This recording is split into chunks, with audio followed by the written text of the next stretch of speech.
emikono ngo gitadde waggulu, amaaso go nago ng'ogazibiriza obutamagamaga, gali anga omwoyo gasigale nga gatunula, nga go gennyini ge gatunuulidde kitaffe. Kkiriza ekisa kya Katonda kikomeko. Waliwo kye wajjiridde, waliwo kye wajjiridde, waliwo ky'osabira, waliwo kyoyagala Mukama akole, naye ate tolina bw'okifuna okutuusa nga osisinkanya oli akigaba. Tolina bw'owona okutuusa nga okwataganye n'oli awonya. Bayibuli egamba sanyukira Mukama naye anaakuwa omutima gwe kye guyaayaanira. Wakati mu kumusinza ekitiibwa kye kikka mu makati gaffe. Yekosafaati wakati mu kulumbibwa okw'ekitalo, abalabe be nga bamaze okumwetooloola, ekyokulwanyisa kye yali asigazizza gwali mu mwagwe n'omutima gwe, okusinza Mukama. Awo wakati mu kusinza Mukama, ekitiibwa kya Mukama kyava mu ggulu, amaanyi ga Mukama gava waggulu, eggye ery'omu ggulu ery'abamalayika ne ligwa ku balabe b'ekiyiifuyiifu. Bayibuli ne batemagana bokka na bokka obutasigalawo n'omu alina munne. Wakati mu kutendereza n'okusinza Mukama, amaanyi ga Katonda gaweerezebwa, abalabe be baakubibwa.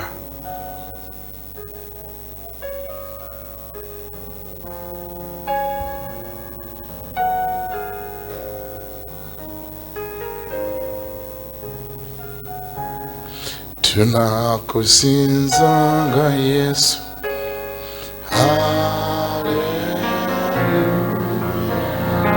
Tunakusinza nga Yesu,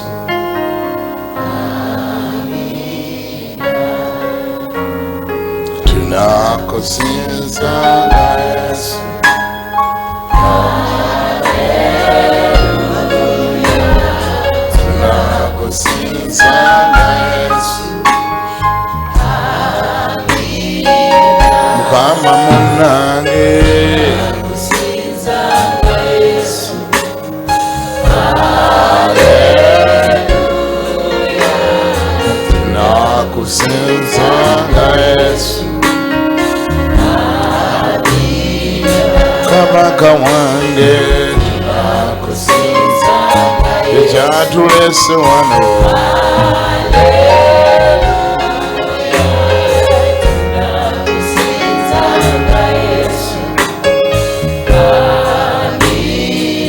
Mukama munange,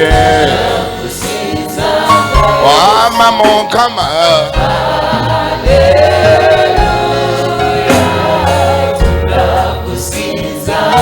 wama Kabaka, Mukama munange, Katonda wa bonna,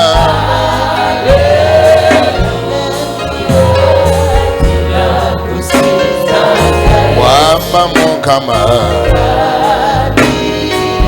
musawo waffe, mulungi waffe,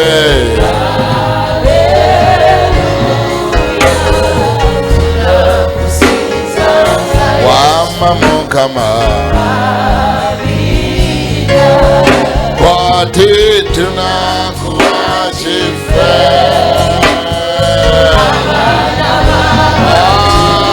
naye Mukama kuchako kusinza nalo kutenda eda kuzola, wati tunakuwa kiffe, tunakuwa Mukama Osantu nakuwachikabaka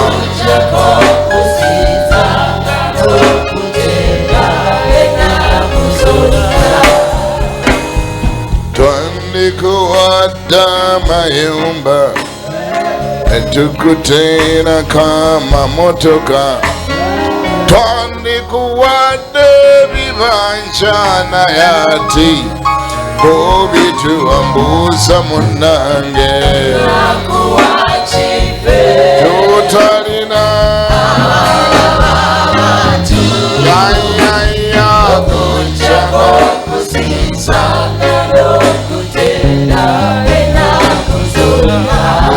Kabaka tunakuwachi Mukama mama tunakuwachi Kabaka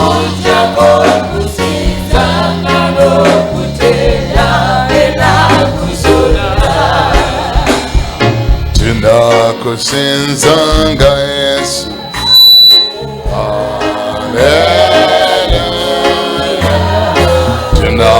tunakusinzanga Yesu Amina Mukama waffe Kabaka waffe Hallelujah tunakusinzanga Yesu Amina Mukama munange tunakusinzanga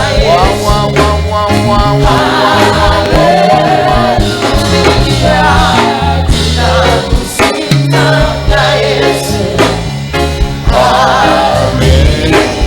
Mukama munange tunakusinzanga Wama Mukama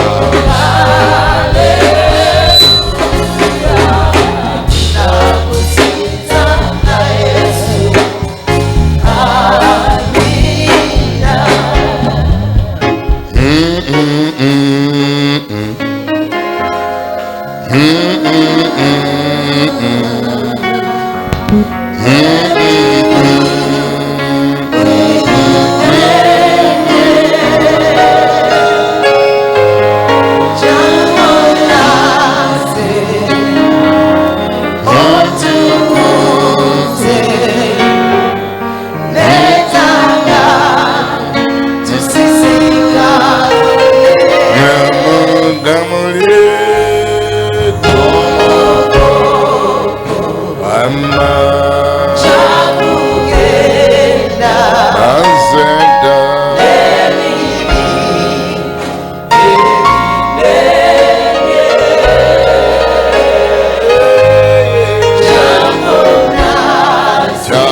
Mukama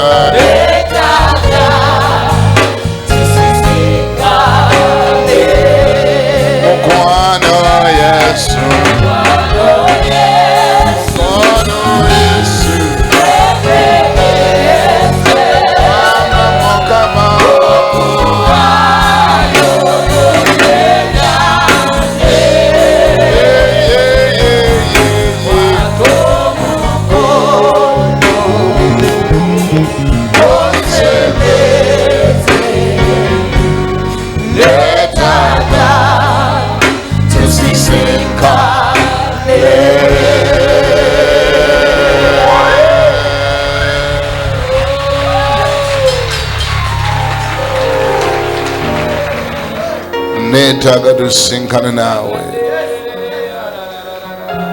gwe neetaaga Mukama.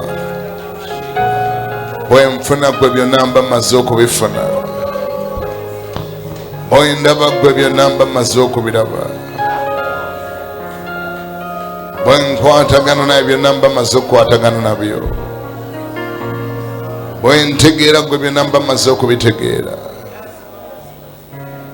Gwe bwobeera ku ludda lwange, olwo omulabe wange yaani? Olwo kyo kineesimbamu ne kinsobola, olwo ndwadde kyetaligenda, olwo muzimu kyoguliremerawo. Mukama gwe gwe neetaaga, Mukama gwe gwe najjiridde. Ngamba gwe Katonda yatonda eggulu n'ensi, zigudde omutima gwange ayi Mukama, n'ebirowoozo byange wamu naago, n'amagezi gange wamu nago, n'okutegeera kwange Taata. Nkusinza nga nkugulumiza nga nkussaamu ekitiibwa, nga nti osaanidde gwabeera omulamu emirembe gyonna. Amawanga gonna gwe gatya, ensi zonna gwe zisinza, bakabaka b'ensi eno gwe bavuunamira. Mukama w'abalangira n'abambejja, omugagga w'abagagga, kirimaanyi w'abakirimaanyi, omulamuzi w'abalamuzi, kabaka ow'abakabaka, omugagga abagagga gwe bayita omugagga waabwe, kirimaanyi abalina amaanyi gwe bayita kirimaanyi waabwe, omugezi w'abakagezi munnyo, omunene w'abanene. Osaanidde ogulumizibwa, otenderezebwa, obwekitiibwa ennaku zonna Mukama. Taata gwe gwe tunaatanga, gwe gwe tunasinzanga, gwe gwe tunagulumizanga, gwe gwe tunasangamu ekitiibwa. Ssebo tukwaniriza mu makkati gaffe Taata, twaniza amaanyi go, twaniza ekisa kyo, twaniza ekitiibwa kyo, twaniza obusobozi bwo, twaniza amaanyi gagawonya, twaniza amaanyi gagakutula enjegere, twaniza amaanyi gagawonya abalwadde, twaniza amaanyi gagasumulula abasibiddwa, twaniza amaanyi gagalokola aboonoonyi, twaniza amaanyi gagayamba beetaaga okuyamba, amaanyi gagasangula amaziga gaba abakaaba, amaanyi gagasiba emitima egimenyese, amaanyi gagaddukirira ababali mu matigga, amaanyi gagayamba beetaaga okuyamba, amaanyi gagaddukirira izidwa, amaanyi gagayamba bayiikiriziddwa, amaanyi gagataasa beetaaga okutaasibwa, amaanyi gagataasa Yekosafaati gwe twogeddeko, nga wakati mu kulumbibwa, mu kutaayizibwa, mu butakyesobola, nga takyalina kyasobola kukola bebe, nga balabika nga bamusinga amaanyi. Ayi Katonda wava mu ggulu Mukama, n'olaga nti gw'oli waggulu wa buli kintu kyonna, nti era Mukama Taata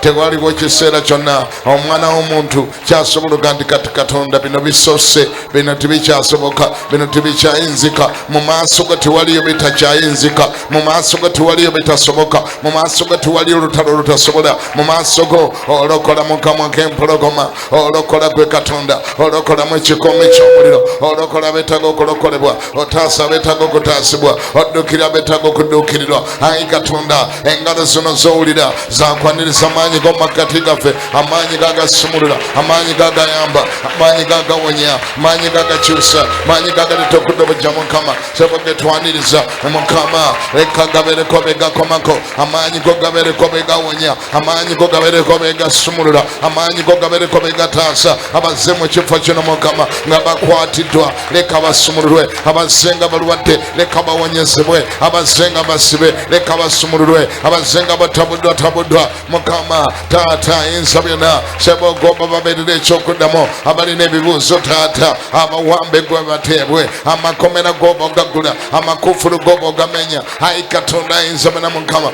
Taata, twaniza okubeerawo ku makkati gaffe, twaniza amaanyi go makkati gaffe, twaniza ekisa kyo makkati gaffe Mukama. Omanyidde ddala bulungi ffe bwe talina kye tusobola kukola okuggyako nga tuli mu ggwe, mazima ddala ng'ettabi bwe litayinza kubala bibala okuggyako nga liri mu ggwe, naffe bwe tuto bwe tuli bwe talina kyonna kye tusobola kukola okuggyako nga tuli mu ggwe. gwe ayi Katonda ayinza bonna Mukama weereza amaanyi go mukadde kano gabutikira ekifo kino weereza omwoyo gw'omutukuvu abutikira ekifo kino weereza ekisa kyo kibutikira ekifo kino Mukama amaanyi go gakutule buli njegere zonna sigwe Katonda wa Pawulo ne Siira sigwe Mukama Katonda owa Pawulo ne Siira ekiro mutumbi taata bwe bakutendereza waweereza amaanyi go n'omenyamenya amakomera waweereza amaanyi go n'okutula ebyali bibasibye waweereza amaanyi go bwe wakka makkati gaabwe ebyali byabasiba byakutuuka byokka enzigi z'ekkomera zeggula zokka emisingi gy'ekkomera gyanyenyezebwa wabeerewo ekkomera ly'omuntu erinyenyezebwa wabeerewo emisingi gy'ekkomera eginyenyezebwa wabeerewo ebibadde byasiba omuntu ebikutuka wabeerewo emizimu egiremererwa wabeerewo endwadde eziremererwa mukadde kano wabeerewo ekyakwata omuntu ekiremererwa wabeerewo olubaala alemererwa wabeerewo emisambu egiremererwa wabeerewo endwadde eziremererwa mu linnya lya Yesu omwe Nazaresi mu linnya lya Yesu omwe Nazaresi mu linnya lya Yesu omwana wa Katonda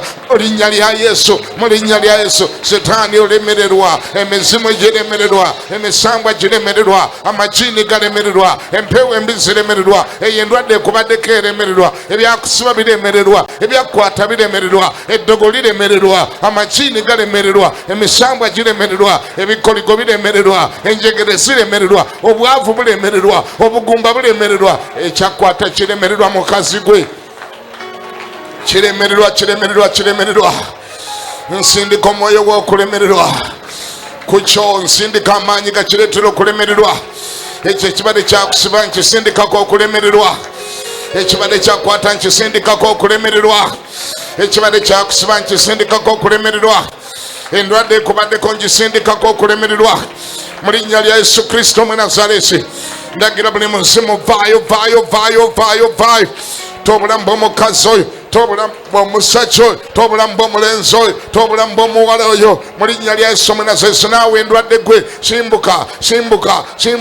simbuka genderako mu nsenyi enkalu genderako ng'omuta mute satakrodabagadabaragababa siriyatakodabagadabaragababa seketekrodabagadabaragababa ndaramandiriyatakrodabagadabaragababa siriyatakodabagadabaragababa meketekrodabagadabaragababa mauranamondiriyatakrodabagadabaragababa zakatakodabagadabaragababa mauranamondiriyatakrodabagadabaragababa wakati mukusaba ebyali byakusibye bikutuka wakati mukusaba eddogo erikubaddeko liremererwa ligenda wakati mukusaba ebyakukwata bikuta wakati mukusaba amabanja go gasimbuka wakati mukusaba Katonda akusaasira wakati mukusaba enjegereza zimenyekamenyeka ebikoligo byo bikutuka wakati mukusaba lubaale w'ekika agenda wakati mukowola Yesu nga Yesu mugamba nti Yesu nsaasire Yesu nsumulule Yesu ntaase Yesu gwe najiriti Yesu gw'obonyamba Yesu gw'obontaasa mu linnya lya Yesu Kristo mu Nazaresi obugumba bulina gwe buta mu linnya lya Yesu Kristo mu Nazaresi omwoyo gw'obugumba gukuta ekyakwata n'abaana kimuta ebizimbe badde ku n'abaana bikuta mu linnya lya Yesu Kristo mu Nazaresi bwe bagamba ntolizaala Katonda ffe aggula embuto akuggula olubuto Katonda ffe azaaza abagumba akuzaaza mu linnya lya Yesu Kristo mu Nazaresi bwe bagamba ntolina kyolibeera Katonda ffe akusaasira mu linnya lya Yesu Kristo mu Nazaresi posete krodobogodobrigababa maurana mondiriata krodobogodobrigababa zaurana bogodobrigababa maurana mondiriata krodobogodobrigababa ziriata krodobogodobrigababa maurana mondiriata krodobogodobrigababa maurana mondiria zekete krodobogodobrigababa maurana mondiriata krodobogodobrigababa masata krodobogodobrigababa my Father, my God, my Father, have mercy upon us tonight. Have mercy upon somebody. Have mercy upon that woman. Have mercy upon that man. Have mercy upon that young man. Have mercy upon somebody tonight. Mercy. Oh God, remember mercy. Even in the judgment, remember mercy. Ne wakati mukusalirwa musango mukama ojjukira ekisa tata obereko gw'osaasira tata waberewo ateebwa taata, waberewo enjegere kwezikutokako, waberewo endwadde y'omuntu egenda, waberewo ekyakwata omuntu ekimuta, waberewo awonyezebwa mu linnya lya Yesu, waberewo makomera agamenyeka, waberewo amakomera ageggula, waberewo ekyakwata omuntu ekimuta, waberewo emizimu gwegivaako, waberewo emizimu gwegivaako, waberewo emizimu gwegivaako, emizimu ngisindikako okulemererwa, sindika omuliro, sindika omuliro, sindika omuliro, sindika omuliro, sindika omuliro, sindika omuliro, sindika omuliro, sindika omuliro, sindika omuliro, sindika omuliro, sindika omuliro, sindika omuliro, sindika omuliro mu linnya lya Yesu. Masata kurabakata brigababa ziriata kurabakata brigababa mekete kurabakata brigababa masata kurabakata brigababa maurana mondiriate kurabakata brigababa maurana kata kurabakata brigababa ziriata kurabakata brigababa maurana monda hayata kurabakata brigababa zekete kurabakata brigababa maurana mondiriata kurabakata brigababa ekete kurabakata brigababa maurana mondiriata kurabakata brigababa ziriata kurabakata brigababa maurana mondiriate kurabakata brigababa ziriata kurabakata narana mondiriata hayanta kurabakata brigababa pekete kurabakata hayanta kurabakata brigababa zere mondiriata kurabakata brigababa zara na mondiriata kurabanda tato inago sasira tato inago sasira tato inago sasira tato inago sasira sasira mokama o inago yamba mokama tata muyambe tata gobo monya walo mokama godukira tata gobo modukira walo gokutula kenjegere tata gobo zikutula walo godukira tata mokama gobo modukira walo enjegere zo kutula kutula kutula kutula kutula walo emizimu jogoba goba goba goba goba goba walo olubale gogoba mokama goba walo wedogoli osimbula walo wedogoli osimbula walo wedogoli osimbula walo wedogoli osimbula walo wedogoli osimbula walo amakomera gomenya walo omugumba gozaza walo omwafu gogakawaza walo goyamba mokama walo gosangula amaziga walo godeyanukula ebibuuzo bye Yesu weewaawo mokama weewaawo sebo weewaawo kabaka weewaawo katonda weewaawo mukama yaliwo nalula agenda okuba weewaawo gwasinzibwa weewaawo gwayatonda eggulu n'ensi ayalibamba nga tewali akwatiddeko ayewanika enjuba n'omwezi ngamba gwayakola ennyanja n'ebirimu ngamba gwe mukama w'ekitalo ngamba gwayaliwo era liwera agenda okuba kitaawe wa mukama waffe Yesu Kristo mukama ataggwawo katonda ow'amaanyi nannyini maanyi gonna nannyini buyinza bwonna nannyini kisa kyonna nannyini kusaasira oyina gw'osasira oyina gw'osumulula oyina gw'okutulako enjegere waliwo gw'owonya obulwadde bwe zaradapakota brigababa mekete krudapakota brigababa ziriata krudapakota brigababa zakata krudamondiriata krudapakota brigababa mpekete krudapakota brigababa ziriata krudapakota brigababa mfa ekete ronto kositiria baba hayanta urapakota brigababa mekete abada today imirira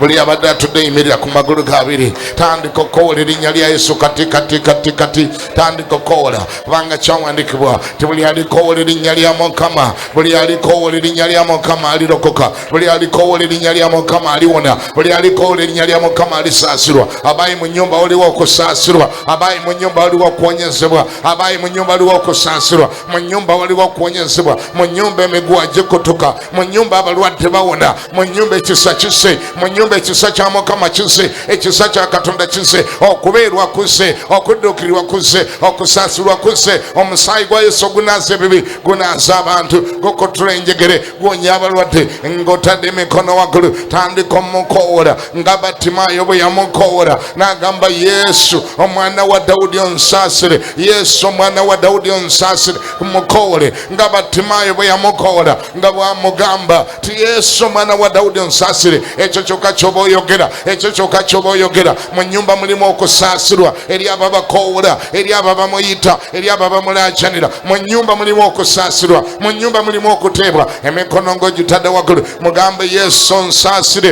Yesu onsaasire onsasire, Yesu onsasire, Yesu onsasire. Kyogere, kyogere, kyogere, kyogere, kyogere. Anoonya abasasirwa, anoonya abokusasira. Uyatambula, uyatambula, anoonya abokusasira. Kyogere nti Yesu mwana wa Dawudi onsasire, Yesu mwana wa Dawudi goba ontasa, Yesu mwana wa Dawudi goba omponya. Kyogere.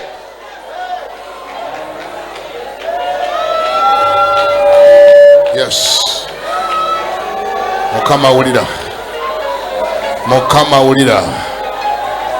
Mukama ulira bakyogera. Mukama ulira bakwita. Mukama ulira bakowola.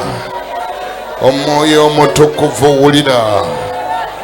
Omwoyo omutukuvu ulira. Ulira Mukama. Gwoga nti buli alikowola erinnya lya Mukama alirokoka. Buli alikowola erinnya lya Mukama alirokoka. Bawulira bakuyita, bawulira bakukowola, bawulira bakulajanira.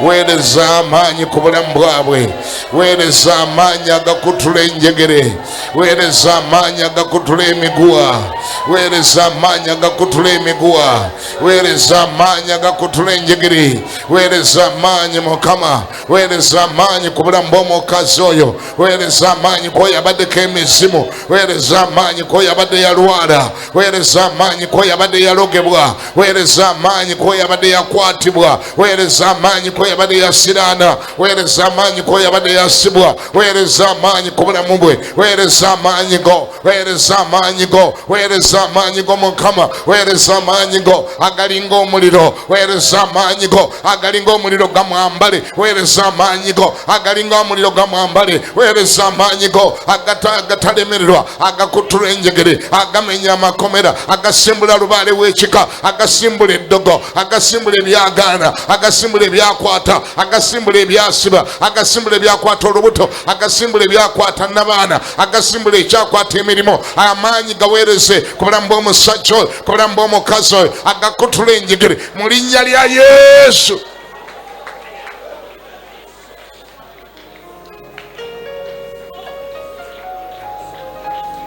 Yesu weewaawo Mukama, weewaawo Taata, weewaawo Mukama wange, weewaawo Kabaka wa bakabaka, weewaawo Katonda bakatonda, weewaawo gwe Mukama asaasira, weewaawo gwe Mukama adduukirira, weewaawo gwe Mukama asumulula, weewaawo gwe Mukama alokola, weewaawo gwe Mukama awonya, weewaawo gwe Mukama aleeta okudda obujja, weewaawo gwe Mukama asaasira, weewaawo gwe Mukama akola ebyamagero, weewaawo gwe Mukama atalina ndwadde yali ekulemye, weewaawo atalina situation yali ekulemye, weewaawo atalina musango gwa kooti gwali kukulemye, weewaawo atali mwanga kufumbiza muwulu, weewaawo gwe Mukama, weewaawo atalina lujegere lwali kulemye kukutula, weewaawo atalina kkomera lyali likulemye kuggula, weewaawo atalina ddogo lyali likulemye kusimbuliza, weewaawo Mukama, weewaawo Kabaka, weewaawo Ssebo. Emikono nga gitadde waggulu, emikono nga giri waggulu. Ddamu ebigambo bino, gamba nti ayi Mukama, mu linnya lya Yesu omwana wo, nzize mu maaso go nga nnoonya kubeerwa, nga nnoonya kuyambibwa, nga nnoonya kutaasibwa, nga nnoonya omponye, ondokole, bw'asonyiwa ebikolwa byaffe byonna ebitali bya butuukirivu, n'owonya endwadde zaffe zonna. Katonda gwe yatonda eggulu n'ensi, Mukama gwe ow'amaanyi, Kitaawe wa Mukama waffe Yesu Kristo, Katonda ataliggwaawo, Mukama yaliwo era aliwo era agenda okuba. Ewo gye nzize, ayi Mukama, kandaba okubeerwa, kandaba okuyambibwa, kandaba okuyambibwa. Goba ogolola omukono gwo, goba onsaasira, goba omponya, goba onsumulula, goba omenya ekkomera nange nafuluma, goba okutula enjegere, nange natambula. Ayi Mukama gobonsasira, gobonsasira, gobonsasira, gobonsasira, gobonsasira, gobonsasira. Mu linnya lya Yesu ntwala obuyinza obumpebwa mu kigambo kya Katonda nga mmenya buli lujegere lwonna olwasibwa ku bulamu bwange, era mmenya endagaano zonna zenakola ne Setaani mu kumanya ne mu butamanya, nga ntegeera obanga sitegedde ze neekolera n'ezo ze bankolera, nga Setaani kwezo zwabadde asinziira, kwezo kwabadde asinziira okunjoga, okunsiba. Olwaleero endagaano ezo nzimenya, ze neekolera n'ezo ze bankolera mu linnya lya Yesu. Endagaano ezo nzimenya, nzisazaamu, era ndagira buli muzimu gwonna na buli ndwadde yonna ebadde ku bulamu bwange mu linnya lya Yesu nkulagira nta buli maanyi gonna ga Setaani, buli kikolimo kyonna, buli kifiini kyonna, buli kikoligo kyonna, buli kipali kyonna, buli ddogo lyonna, buli ndwadde yonna, buli kulemererwa kwonna, tobulamu bwange, tobulamu bwange, tobulamu bwange, tobulamu bwange, tobulamu bwange mu linnya lya Yesu, mu linnya lya Yesu, mu linnya lya Yesu. Na buli bulumi bwonna obadde mubiri gwange nkulagira faayo, faayo, genda mu nsenyi enkalu mu linnya lya Yesu.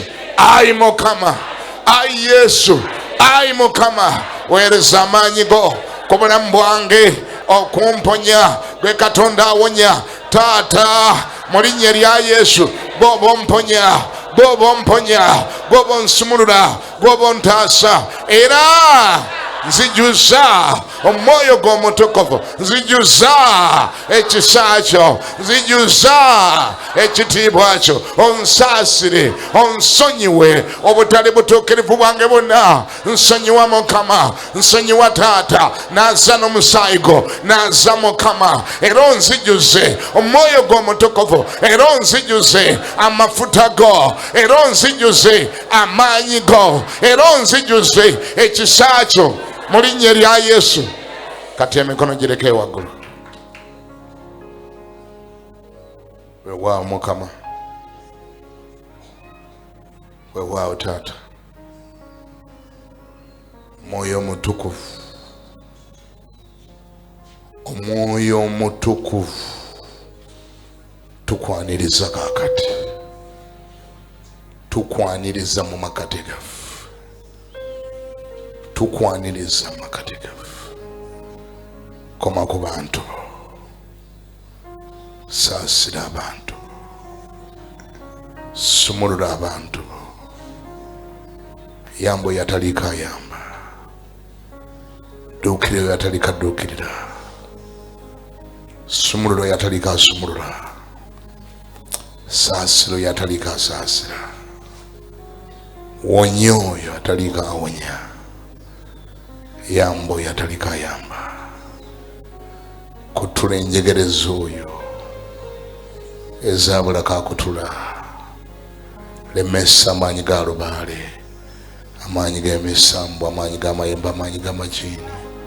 Simbula, simbula, simbula, simbula, simbula, simbula Mukama. Ekisa kyo ekimala kyogerwako nti kimala, leka kitambule makati gaffe.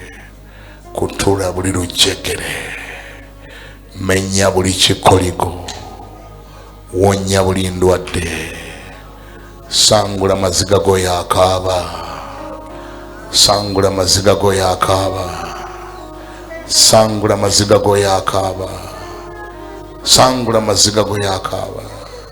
Taso yali mabanja, yambo yali mabanja, yambo yatamanyi na kiddako, yambo yatayiziddwa, yambo yensi gwetayiza, yambo yembeera gwetayiza, yambo yayavunaanibwa okuva mu lubuto lwa nnyina.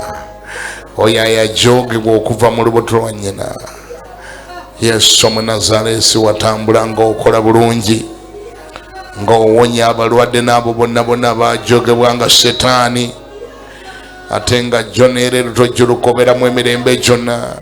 Tambula ng'okola bulungi, tambula mu kibiina kino ng'okola bulungi, tambula mu kibiina kino ng'okola bulungi, tambula mu kibiina kino ng'okola bulungi, ng'owonya abalwadde n'abo bonna abaajogebwa nga Setaani, n'abo bonna ababadde bajogebwa, n'abo bonna abadde banyigirizibwa, n'abo bonna omulabe babadde yataayiza. Tambula mu kibiina kino, tambula mu kibiina kino, tambula ng'okutula enjegere, tambula ng'osimbuliza buli ndwadde, tambula ng'okutula agakoligo, tambula ng'osimbula mu Mukama, tambula ng'ogoba buli muzimu, tambula ng'olemesa lubaale, tambula mu makkati gaffe Mukama, tambula ssebo, tambula, tambula Omwoyo Omutukuvu nga bwe kyawandiikibwa nti watambulanga ng'okola bulungi, ng'owonya abalwadde n'abo bonna abaajogebwa nga Setaani. Wulira oyagamba nti oyo Mukama yenze, wulira oyakugamba nti Mukama yenze, wulira agamba nti Mukama Taata yenze abadde ajogebwa Setaani, yebadde abajogebwa amayembe, yenze abadde ajogebwa amabanja, yenze abadde ajogebwa obutakola, yenze abadde ajogebwa obutafumbirwa, yenze ajogebwa obutazaala, yenze ajogebwa, yenze nze neetaaga okuyamba, nze neetaaga okuyamba.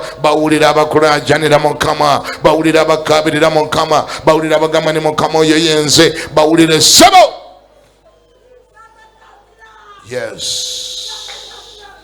Yes, weereza ekisa kyo ku bulamu bwe. Yes, weereza ekisa kyo ku bulamu bwe. Yes, weereza amaanyi go ku bulamu bwe. Yes, weereza ekisa kyo. Yes, weereza ekisa kyo ku bulamu bw'omukazi, weereza ekisa kyo ku bulamu bw'omusajja, weereza ekisa kyo. Yes, yes, weereza amaanyi go, weereza amaanyi go, weereza amaanyi go. Yes, muwulire Mukama, muwulire bw'akulaajanira, muwulire bw'akaabirira. Battimayo bantu bonna bwe yaleekaana gwe wawulira, Battimayo yaleekaana gwe wawulira, Battimayo yagamba nti yenze oyo gwe wawulira, Battimayo yaleekaana gwe wawulira, Battimayo yakaabira gwe wawulira, Battimayo yakuyita gwe wawulira, Battimayo yakuyita gwe wawulira, Battimayo agamba ni Mukama yenze neetaaga okuyamba, oyo gwe wawulira, Battimayo gwe wawulira, oyo gwe wawulira, oyo akuyita gwe wawulira, oyo akulaajanira gwe wawulira, oyo akaabirira gwe wawulira, oyo agamba ni Mukama yenze gwe wawulira. Yeee! Posikata krudapakota brakababa Marana mandiria Ziria ta krudapakota brakababa Maurana mandiria ta krudapakota brakababa Ziria ta krudapakota brakababa Maka ziria babava waliwo ekitiibwa ekikwambala, waliwo ekitiibwa ekikwambala, waliwo ekitiibwa ky'endaba ekikwambala, waliwo ekitiibwa kya Mukama ekikwambala, waliwo omukono gwa Katonda ogukukwatako. Ndaba omukono ogusaasira, ndaba omukono ogusaasira nga gulina be gusaasira, ndaba Katonda asumulula nga alina baasumulula, ndaba Katonda ayamba alina baayamba already. Waliwo okudduukirirwa, waliwo okuyambibwa, waliwo okusangulibwa amaziga, waliwo okutaasibwa, waliwo amakomera ageggula, waliwo abafuluma, ndaba abafuluma mu makomera agaabwe, ndaba abakutukako enjegere, ndaba abavaako enjegere, ndaba abalwadde abawona, ndaba basikayo ebintu ebyabalemeramu, ndaba ebintu ebisikambulwa mu bulamu bwo nga bisuulibwa wali, ndaba okusaasirwa. Weewaawo genda mu maaso Mukama okikole. Yes, yes, weewaawo Mukama, weewaawo ssebo. Yes, yes, yes, weewaawo, weewaawo, weewaawo, weewaawo. Musaasire, musaasire, musaasire, musaasire, musaasire, musaasire. Kisa kya Katonda kikwambale, omukono gwa Katonda gukwambale, amafuta ga Katonda gakwambale, ekitiibwa kya Katonda kikwambale, okuwonyezebwa kome ku bulamu bwo. Wabeerewo okusaasirwa, wabeerewo okusaasirwa, wabeerewo okusaasirwa, wabeerewo okusaasirwa. Yes, weewaawo. Yes, mwambaza amaanyi go, mwambaze ekisa kyo, mwambaze ekisa kyo, mwambaze ekisa kyo. Yes, wewa mutwale wali, mutwale maaso. Wewa Mukama, wewa Taata, wewa Ssebo, wewa Kabaka, wewa otebwa, tebwa mu linnya lya Yesu. Otebwa mu linnya lya Yesu mu Nazareti. Wabeerewo okusaasira, waliwo okusaasirwa mu nnyumba, waliwo okuyambibwa, waliwo okudduukirirwa. Ekisa kya Mukama kikuyamba, mukono gwa Katonda gukuyamba, amafuta ga Katonda gakomako, ekitiibwa kya Mukama kikusaasira. Katonda asaasira, akusaasira, mukono gwa Katonda gukusaasira. Yes.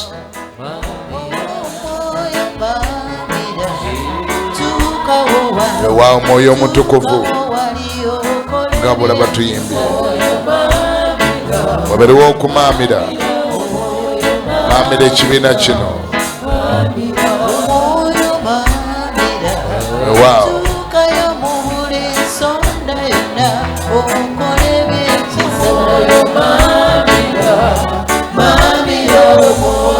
ete omukyala eba Asha.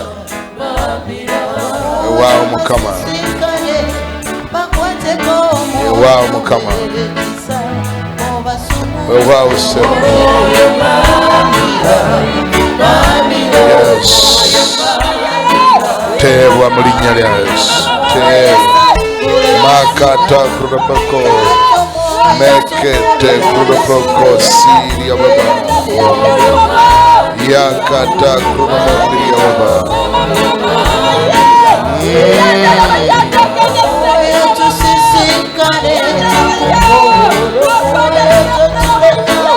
Makata kurabako saurabako siria baba.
Bring me that lady for me. Let him chat.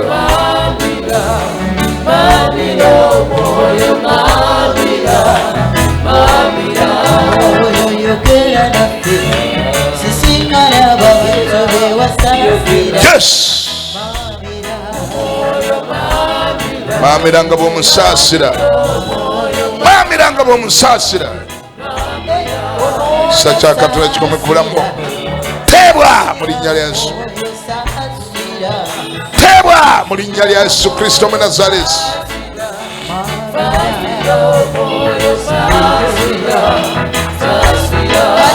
Saasirwa, wonyezebwa. Mulete wano. Shanta kurabakota barababo. Santa Ronamonda. Yes, Santa Mute. Ta! Mulichitamba de Katonda Monte. Shanto. Pasha. Pekete Krono. Mauronamonda. Yakata Kronamonda. Ya Ronto.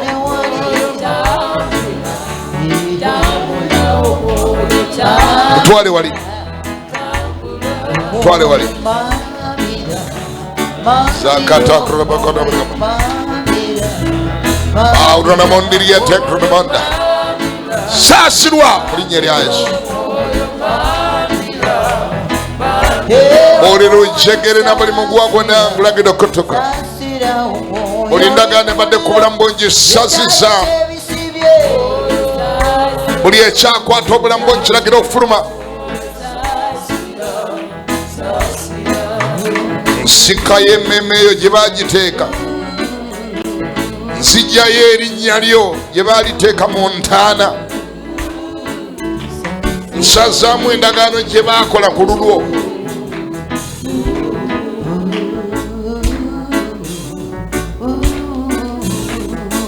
Nzijjayo erinnya lyo gye baaliziika mu ntaana ku ssaawa eno mu linnya lya Yesu.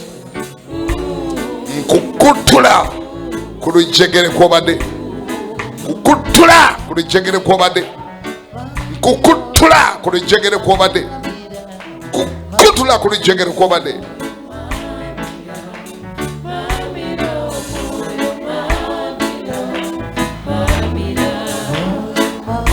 Komyawo omwoyo gw'omuggwe, komyawo emmeme eyo muggwe, nangira obulamu obupya.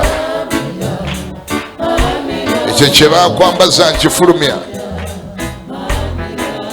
kye baakwambaza nkifulumya, kifulumya, kifulumya mu linnya lya Yesu.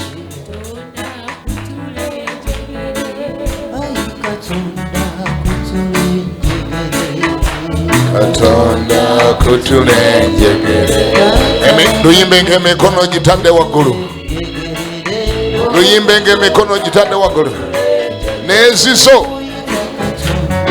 Fukamira ku mavivi nga obere mu kusaba, beera ng'oli mu kusaba, kowola Katonda akuyambe. N'oyo omukyala akomewo, komawo wano, fukamira, beera ng'okowola Mukama akuyambe. Wano nkowola Mukama akuyambe. Mugaye Mukama nyamba ku mulundi guno gwokka, ku mulundi guno gwokka Mukama nyamba. Siva wano na kintu kino, siva wano na muzimu guno, siva na ndwadde eno, siva na kikoligo kino, siva na bbanja lino.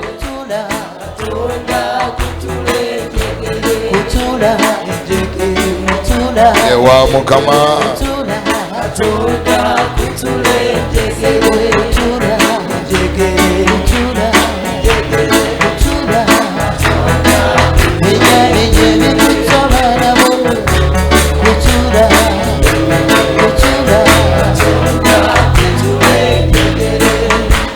Katonda kutulenjegere,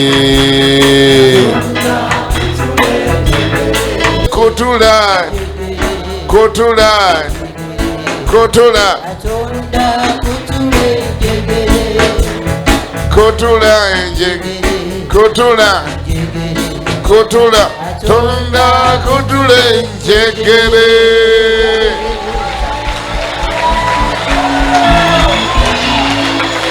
Oba okubira Yesu kubanga zinoga.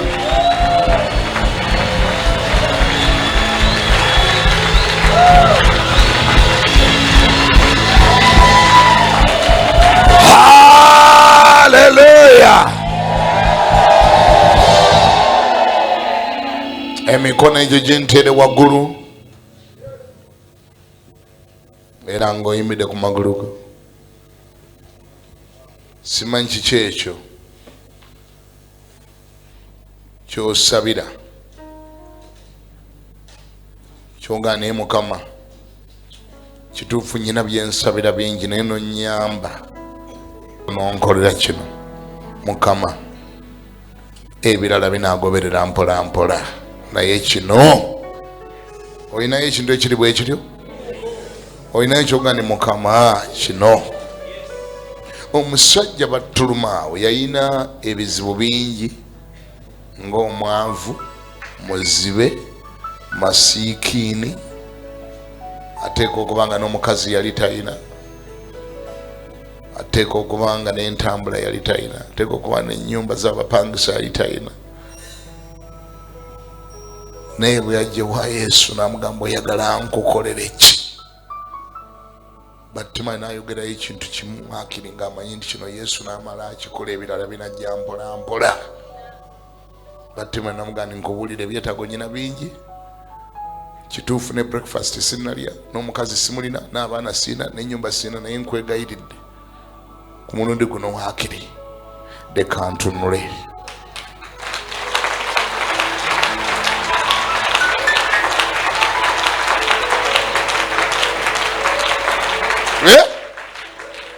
Yesu yamubuuza oyagala nkukolere ki?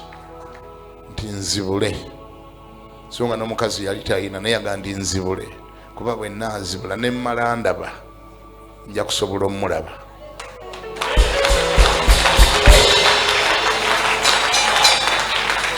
Ne mmala ndaba nja mulaba. Ne mmala ndaba omulimu nja gulaba. Ne mmala ndaba nja kukola emikwano. Bwe mmala n'entunula ekkuba erinziza eka nja kuliraba. Bwe mmala n'entunula nja kufuna omulimu nkole, nja kufuna ssente, ennyumba nja gizimba. Ekikulu kaakati ntunuza. Bwe mmala ontunuza ebisigadde obindekere, ntunuza.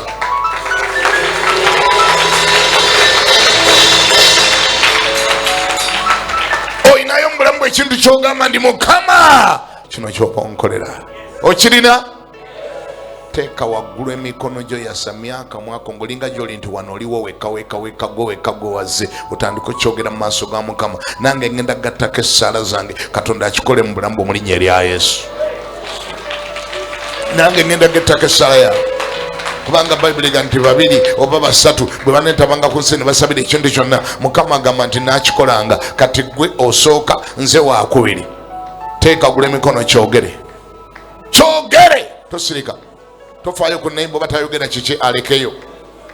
Tofaayo bakuwulira naye ayina ebibye. Yogera ekikyo. Kyogere yasamya akamwa ko kyogere omugeni Mukama taata nze kino kyensabira. Taata kino kyenjagala onkolere. Taata ensonga y'engeno gye njagala oyingiremu. Taata kino kyenjagala. Taata kino kyenjagala okoleko. Taata kino kyenkusaba ky'oba onkolera mu wiiki eno mu mwezi guno. Taata kino kyensaba. Kyogere.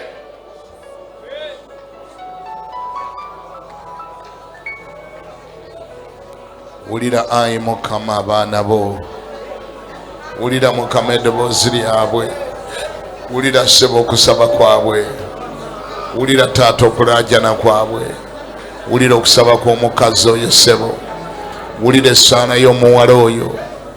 Wulira essaala y'omuwala oyo Mukama. Wulira essaala y'omulenzi oyo. Wulira essaala y'omukazi oyo. Wulira essaala y'omusajja oyo. Wulira essaala y'omuzeeyi oyo. Wulira abaana bo bye bakusaba. Wulira ekyo kyakwanjulidde. Wulira ekyo kyakutegezesa. Wulira ekyo kyakwanjulira. Wulira ekyo kyakugamba. Wulira ekyo kyakusaba. Wulira ayi Mukama nkwegalira kimukolere nga bw'akiraajanire. Mukama kikole nga bw'akisabye. Taata yingira mu nsonga ye ebadde emusiiwa. Yingiramu ekyo ekibadde kimutigomya. Mukama gw'oba okiyingiramu ekibadde kimweraliikiriza. Kibadde kimulemesa okwebaka. Ekyo kyamuleese wano. Ekyo kyagamba ni Mukama taata Katonda gw'atuula mu ggulu kitaawe wa Mukama waffe Yesu Kristo. Mukama kino kyenkusaba. Mukama kino kyenkusaba. Nkwegalira kimukolere. Abeetaaga okuwonyezebwa taata wonya bawonye. Abeetaaga okusumululwa taata basumulule. Abakoye obupangisa taata bawa amayumba. Abakoye okutambuza ebigere taata bawa amamotoka. Abakoye okusabiriza taata bawa emirimu ekyabwe. Abakoye obugumba taata bazaaza abaana. Abakoye obuwulu taata bawa abakyala. Taata bawa abaami. Abakoye Mukama taata ayinza byonna. Mukama embeera ezimu taata goba ozijjamu bagala okutambula amawanga taata goba bibakolera bawa amatikiti baweze visa taata ayinza byonna. Abagala okuweereza taata bawe mafuta. Abawa amaanyi bawe ekisa bawe feva bawe Mukama nge gwe Katonda ekisa kya Katonda ku bulamu bwabwe. Abagala okutegeera bayamba okutegeera. Abagala okumanya taata bawe okumanya. abagala omwoyo omutukuvu taata bawa omwoyo omutukuvu bagala amafuta ku bulamu bwabwe taata gobo bakolera abagala okumanya taata bayamba okumanya abagala ekisa taata babunduguleko ekisa abagala amafuta go taata bateekeko amafuta buli musajja na buli mukazi ekyo kyasabye taata kyoba omukolera abalina emisango mu kooti taata gobo gye bawangulira taata mukama abalina abaana baba batayiza gobo bawangulira abalabe baabwe ayi katonda ayinza bena mukama taata bako bositula taata bako boyimusa taata bako boyamba taata bako bodukirira kimukolera omukazi oyo kimukolera omusajja oyo kimukolera omuvubuka oyo kimukolera omulenzi oyo kimukolera omuwala oyo mu linnya lya Yesu Kristo mukama waffe era omulokozi waffe. kuba ngalo nga ziwera ng'okyebaza.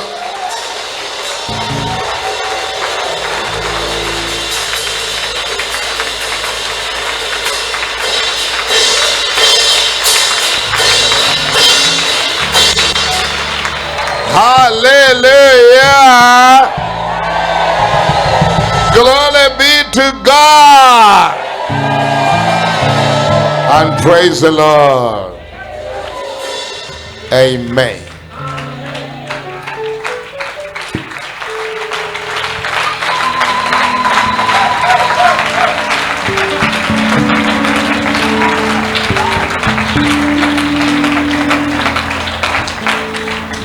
Amen. Neighbor mugambe nti era kale.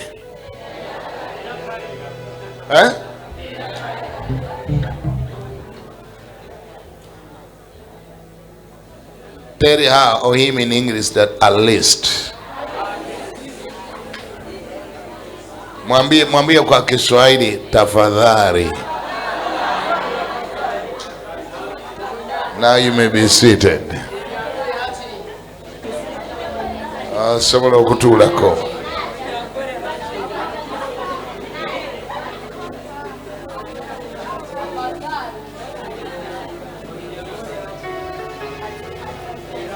Balamusiza mwena mu linnya lya Mukama waffe Yesu Kristo. Era ne mbaniriza mu Christianity Focus Center.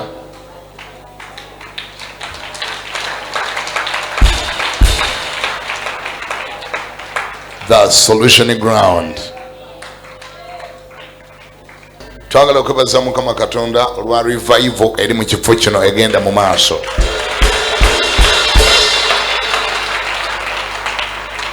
Era twagala omwebaza olw'ekyo kyakola.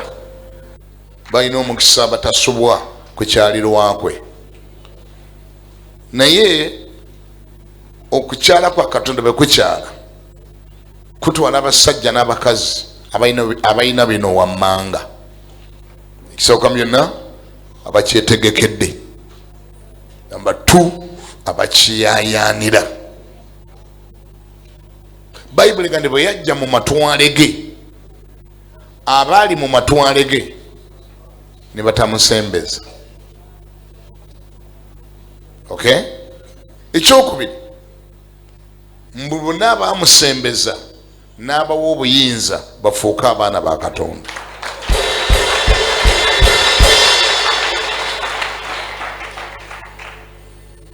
Bayibuli egamba nti Yesu gy'azaalibwa teyakolayo byamagero bingi.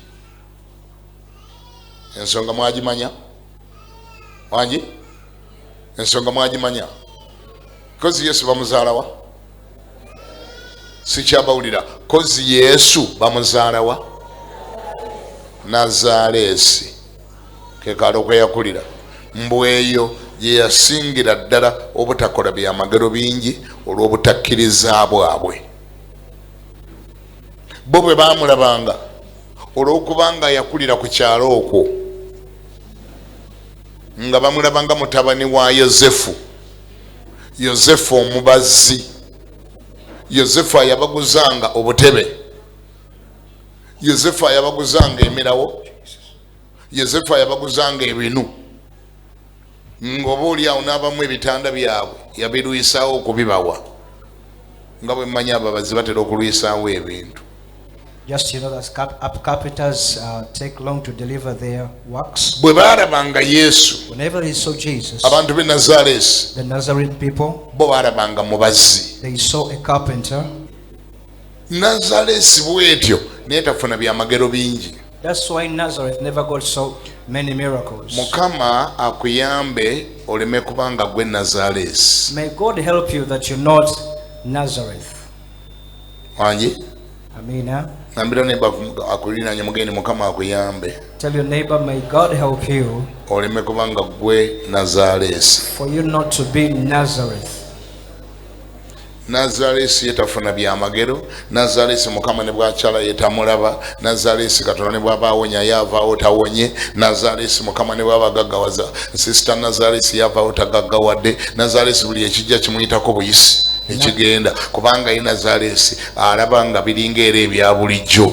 Nazareth always misses the move of God, the touch of God, the miracles of God. As God is touching others, he doesn't touch Nazareth because Nazareth considers things normal, as usual. Nazaresi abeera yabimanyiira. Nazareth is familiar to the things of God. Nazaresi talaba kukyalira kwa Mukama nga kuzze. Does not perceive the movement of God that comes. Nazaresi Mukama ajja n'amuyitako nga yetamuyambye Mukama n'ayamba abalala. God bypasses Nazareth and he helps others, leaving Nazareth alone. Nazaresi abalala babeera bawa obujulizi. Nazaresi yetawa. As others are giving testimonies, Nazareth doesn't give testimony. Nazaresi ne bw'ogamba tuli mu revival, Nazaresi abeera teyagirabye. Even if you say we are in revival, Nazareth doesn't seem to know what happened. Ekitawanya Nazaresi kiki? What bothers Nazareth is what? Kye kimutawaanya? What perturbs Nazareth? Kumanyiira. Familiarity.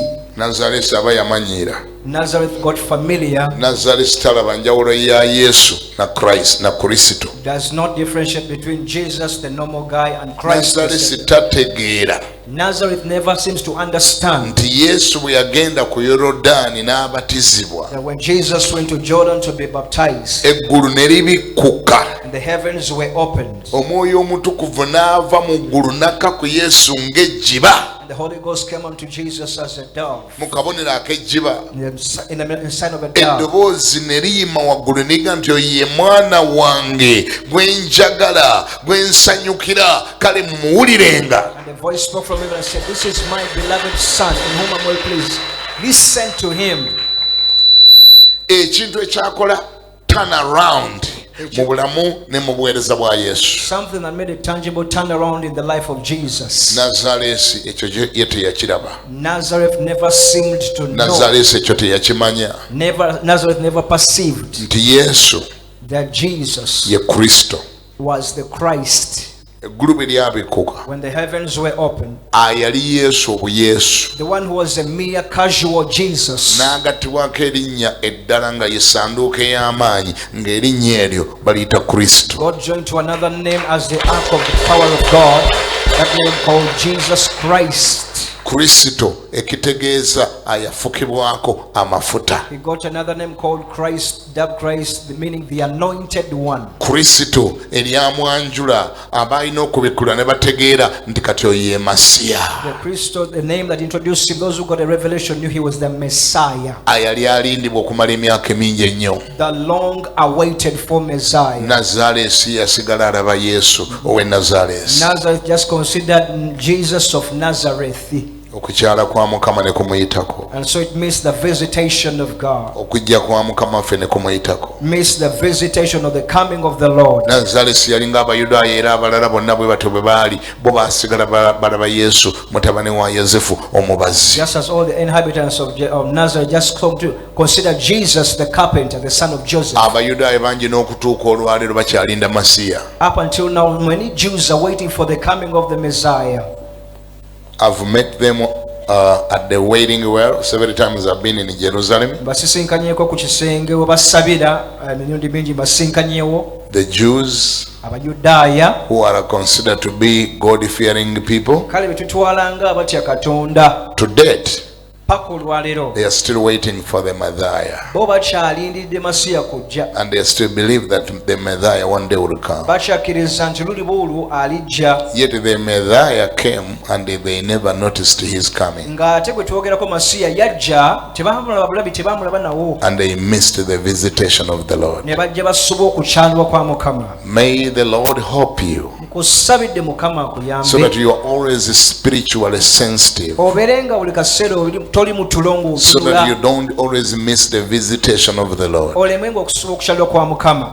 Let whenever the Lord moves, Kusabidde nti buli Mukama let lw'atambula whenever the move of the Lord comes, ng'omusinde gwa Mukama guyita gutambula, let you be in the know. nkusabidde obeerenga ng'olaba. It's my prayer that you always be in the know. Nkusabidde obeerenga oli muzuukufu ng'olaba. It's my prayer you are always awake. Nkusabidde obeerenga muzuukufu ng'otunula. Mukama akuyamba amaaso go ag'omwoyo gabeerenga galaba. I'm praying for your eyes, spiritual eyes, for always to be open. Otegerenga nti kati Katonda y'ayogera. For you to understand it's always God talking. Antena zo ez'omwoyo zibeerenga nsike era nga nnyimuse okukwata si gino nga ziyitawo. Your spiritual antennas to be raised to be able to capture the signals as they come. Kampulire omuntu agamba nti amen. Where is your amen? May your spiritual antennas always be raised to capture the spiritual signals. Nkusabidde antennas ez'omwoyo zibeerenga nga ziri waggulu osobolenga okukwata signal nga ziyitawo zijja.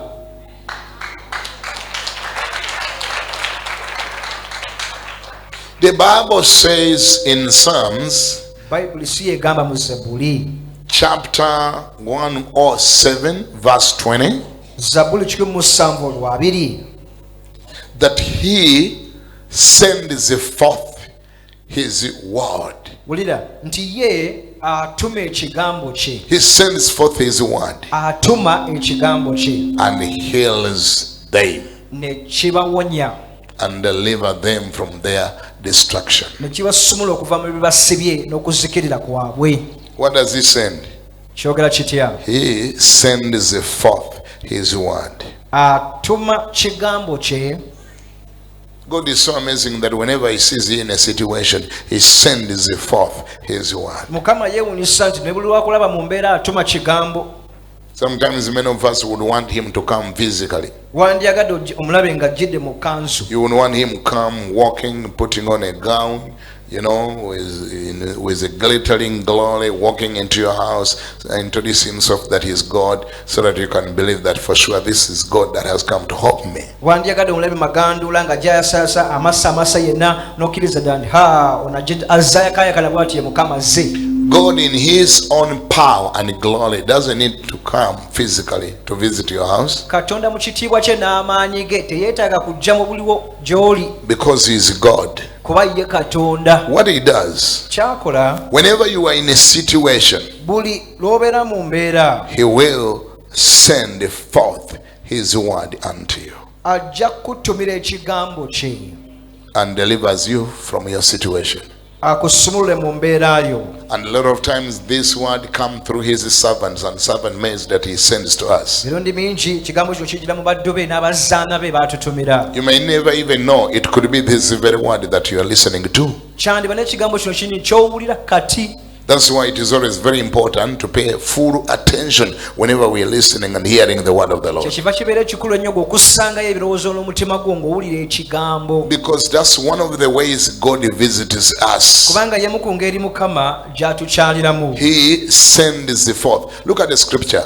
Laba ekyawandiikibwa. Psalms 107 verse 20. Zabbuli 107:2. He sent his word and healed them and delivered them from their destruction. Nti nno ye yatuma kigambo kye n'abawonya n'abasumula okuva mu bibasibye mu kuzikirira kwabwe. Now where there is that word destruction, you can put as many words as possible. Awo wala ekigambo mu kuzikirira kwabwe osobola okuteekawo ebigambo bingi. I believe even your situation fits in there. Ndowooza n'embeera yo egw'omwo.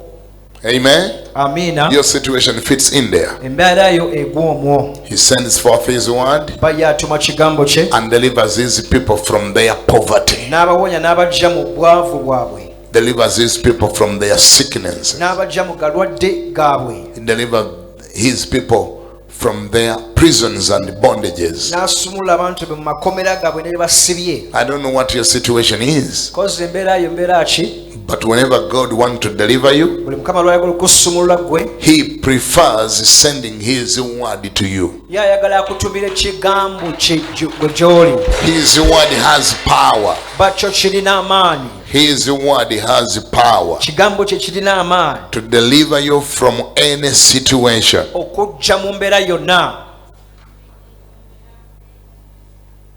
Amen. Amiina. Sometimes the Bible even say that he has exalted his word higher than even his name. Bayibuli emala n'ekyogera nti yagulumiza ekigambo kye okusinga erinnya lye waggulu. That is how important he takes his word. Bw'atyo bw'atwala obubule bw'ekigambo kye okuba ekikulu. Ekigambo kyakitwala nga kikulu nnyo, He takes his word to be so important, kirina value y'amaanyi nnyo, so valuable before his weetaaga eyes. okiwulirize nnyo, You need to pay attention, kubanga kigenda kujja mu mbeera yo mu linnya lya because it's Yesu. going to get you out of your situation. You need to be spiritually sensitive at all times, Olina okuba ng'otaddeyo omwoyo buli kaseera ku bikwata ku bulamu bwo, so that whenever you're listening to the word of God being preached, nga buli owulira ekigambo kya Katonda nga kibuulirwa, grab that which is yours. osikangamu ekikyo.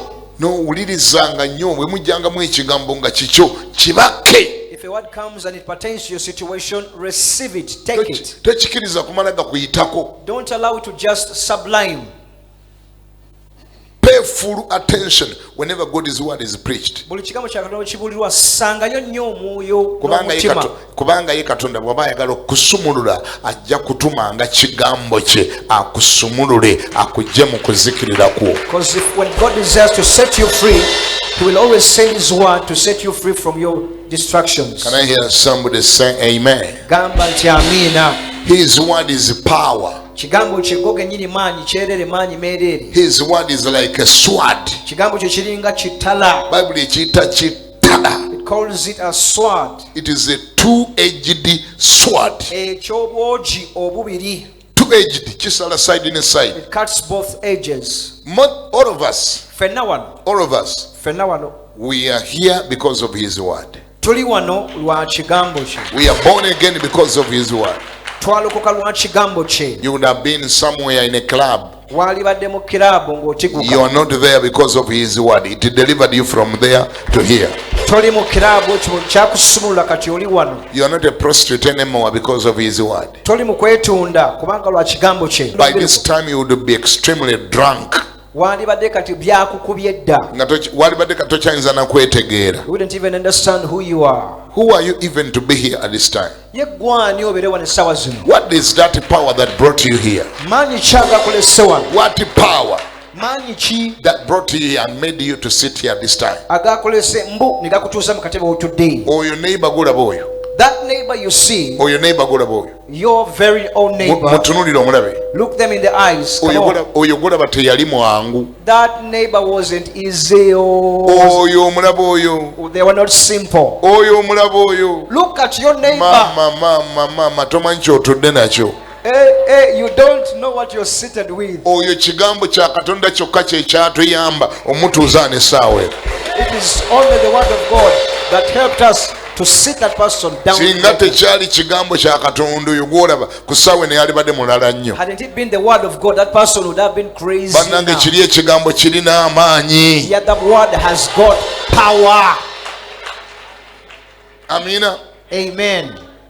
Ebyalema abazadde ekigambo kye kibikola. What your parents couldn't handle and do, the word can do or can handle. Abamu ku mmwe ne bazadde bammwe baali baabalemwa. Some of you, even your parents, had failed with you. Baayogera ne bayogera paka lwe baakulemwa ne bakuvaako ne baga nti ensi etwale Katonda bw'ali yagala alikomyawo. They spoke and say, and you failed and said, I don't know if God shall ever help you, shall come back. abalala ne poliisi yali yabalemwa. Others, even the police had failed with you. Sikulimba oyo neighbor golaba atudde wano That neighbor seated with you. nga yakubulira ebimukwatako oyinza n'okutya n'ositukawo n'ogenda otuula If ewalala. they tell you the history, their background, you can be tempted to leave that seat. Abamu be tutudde nabo wano ne poliisi yali yamulemwa. Some of our colleagues amid his sons, even the police had failed with them. Famire nga yalemwa. The family had failed. Abamu abasajja abali wano ne mukazi we yali yamulemwa. Some men seated here, even your wives had given up on you. Omukazi yayogera n'ayogera paka lwe yakita n'agamba mbirekedde Mukama. Because the poor woman spoke and advised and spoke and overspoke and said, I've given up, I've left for God. Akanda kulaajana ng'olinga atawulira. She overspeaks and it's like you don't listen. N'agamba taata bwanika ogenda tuleetera siriimu ewaka wano bannange. Tata Bwanika, you're going to bring AIDS in our home. Nga buli lunaku ojja n'akawoowo kalala akakuwunyako. Every day you could come back with a different perfume on your body. Bw'osikayo akatambala kondomu ze ziyiika. You take out your hanky and it's only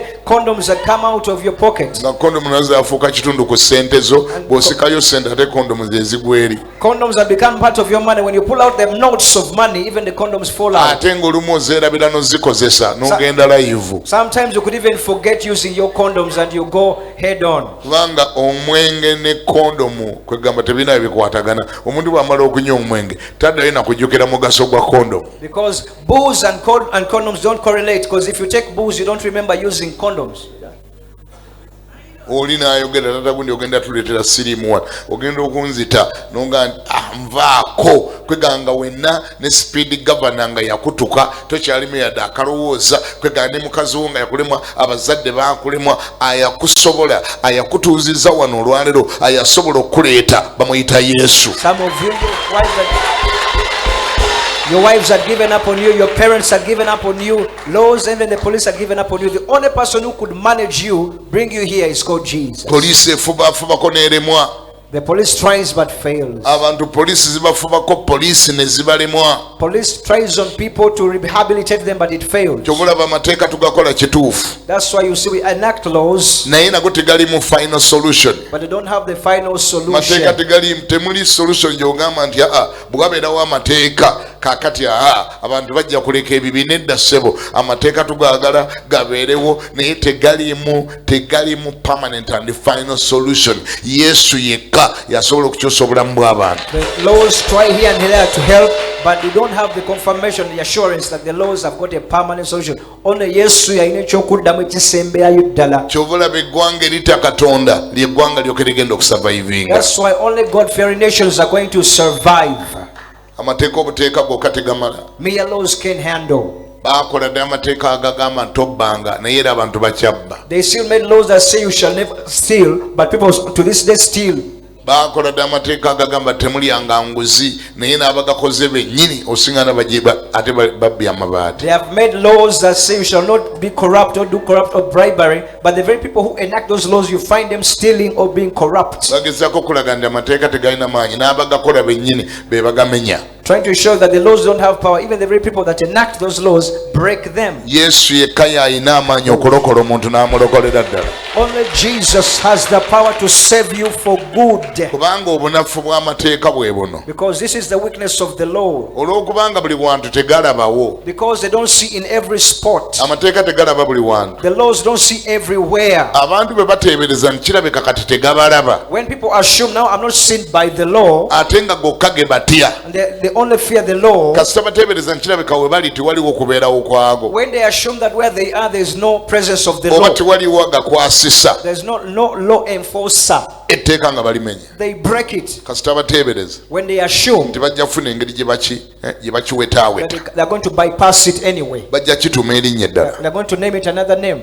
Tufunayo amannya ne tusabika ebibi byaffe. We find names and we wrap up our sins. Oli omusingana yabbye essente za gavumenti nanga nti no I just misappropriated funds. You find somebody stole a government money naganti sente nazikwasiza bubi, nazikwasaganyiza bubi. Era baba mwongera kubagamba ye misappropriated. Mbu yazigabanyiza bubi, teyabbye enzibe. Tebagamba nti yazibye, bagamba ye misappropriated. They say he misappropriated, mbu yazigabanyiza bubi. Some other time they say he embezzled.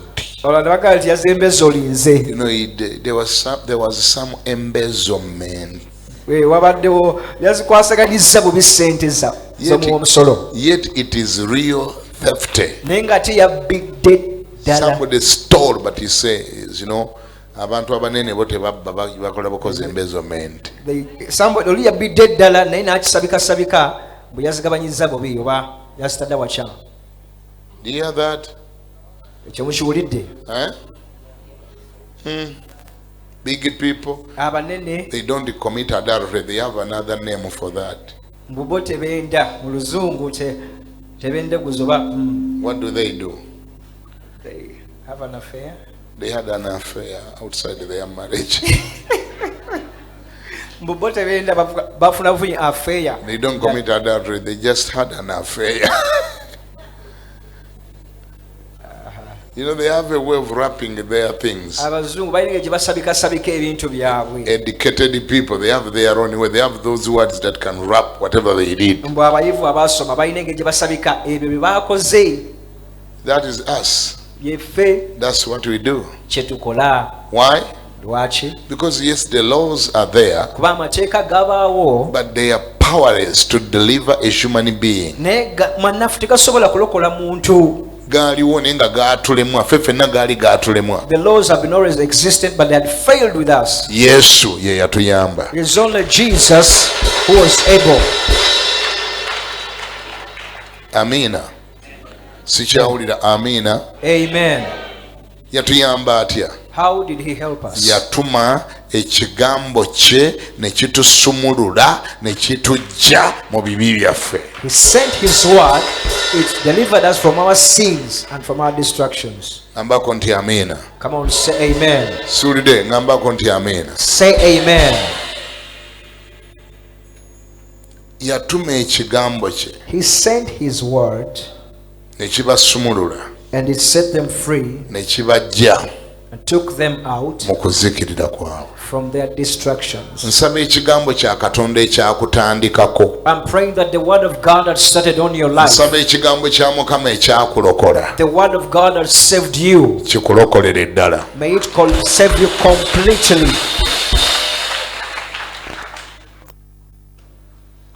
Nga Katonda bwe yakituma mu bulamu bwo. Just as God sent it in your life. Kikujjire ddala mu kuzikirirako. May it take you completely and also from your destruction. Nga bwe kyakujja mu bibi. Just as it cleanses you from your sin. Kikujje ne mu mize emirala gyonna egibadde gikyakulemeddemu. May it take you out of every habit that had been stuck in your life. Nga bwe kyakujja mu bibi. Just as it took you out of your sins. Kikujjire ddala ne mu bisiyaga. May it take you out of homosexuality. Nga bwe kyakujja mu bibi. Just as it took you out of your sins. Kikujje ne mu muze obwo ogwakulemeramu. May it take you out of that addiction that you're addicted to. Ate kireme komaawo. You shouldn't stop there. Kikujje ne mu bwavu. Take you out of poverty. Ate kireme komaawo. Not only from there. Kikunzigire ne mu bupangisa. Take you out of renting. Ate kireme komaawo. You shouldn't stop there. Kikunzigire ne mu bunafu. Out of every weakness. Kikujje mu butasaba. Out of prayerlessness. Kikujje mu butasiiba. Out of not fasting. Kireme komaawo. Shouldn't stop there. Bwayafumbirwa nguluddewo okuzaala kikunzigire mu bugumba mu linnya erya Yesu. If you've taken long without conceiving and you're married, may he take you out of barrenness. Ekigambo kye. Because he does send his word. Kampulira gamba nti ayi Mukama Katonda kitume. Say, Lord, send your word. Gamba nti Mukama kitume. May the Lord send his word in your life and deliver you from your situation. Kusabide Mukama akutumire ekigambo kye kikujje mu mbeera yo. Just as it got you from your sins, nga bwe kyakujja mu bibi byo. it may as well get you out of your sickness, kisobola okujja mu kirwadde kyo, out of your poverty, mu bwavu bwo, out of that situation. mu mbeera eyo. May the Lord deliver you. Mukama akusumulule. Let that same word that he sent forth kigambo ki kyeyatuma luli deliver you from your situation. kikujje mu mbeera yo. The word of the Lord has power. Kuba kyo kirina amaanyi. Somebody say power. Power. That is all you need. Kyewetaaga kyokka. That's all you need Kyewetaaga kyokka munna. for you to be delivered from your situation. Okusumululwa mu mbeera yo. That's why it is important to keep it in our hearts. Kyekiba kibeera kikulu kikumiranga mu mutima gyaffe. For sure it is. It's important. Kikulu bannange. Keep the Lord's word in your heart. Kuumira kigambo kya Katonda mu mutima gwo.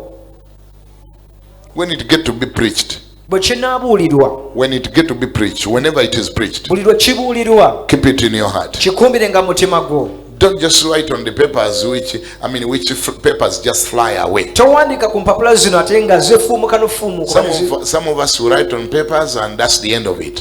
Tuwandiika wansi ku mpapula ne tukyerabira ku mpapula. You cannot even remember what you wrote last week. N'otayinza na kujjukira kye wawandiise wiiki ewedde. What you wrote the other day.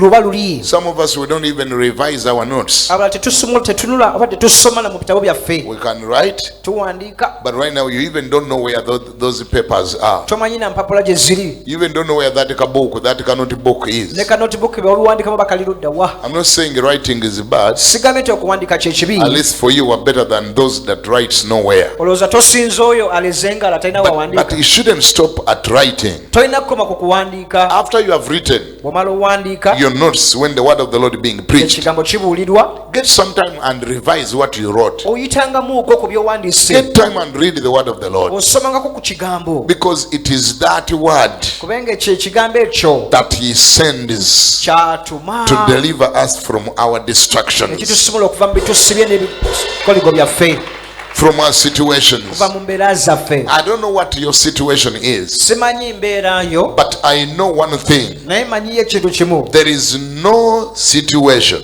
Teriyo mbeera. There is no situation Teriyo mbeera from which you can't be delivered gy'otayinza kusumululwamu as long as God's word bwe comes. kigambo kya Katonda bwe kijja. God's word has power Mwana kyo ekigambo kya kirina amaanyi to deliver anyone okusumulula omuntu yenna from any situation. okuva mu mbeera yonna. Somebody says, send it, oh Lord. Gamba nti Mukama kitume. Send it in my life.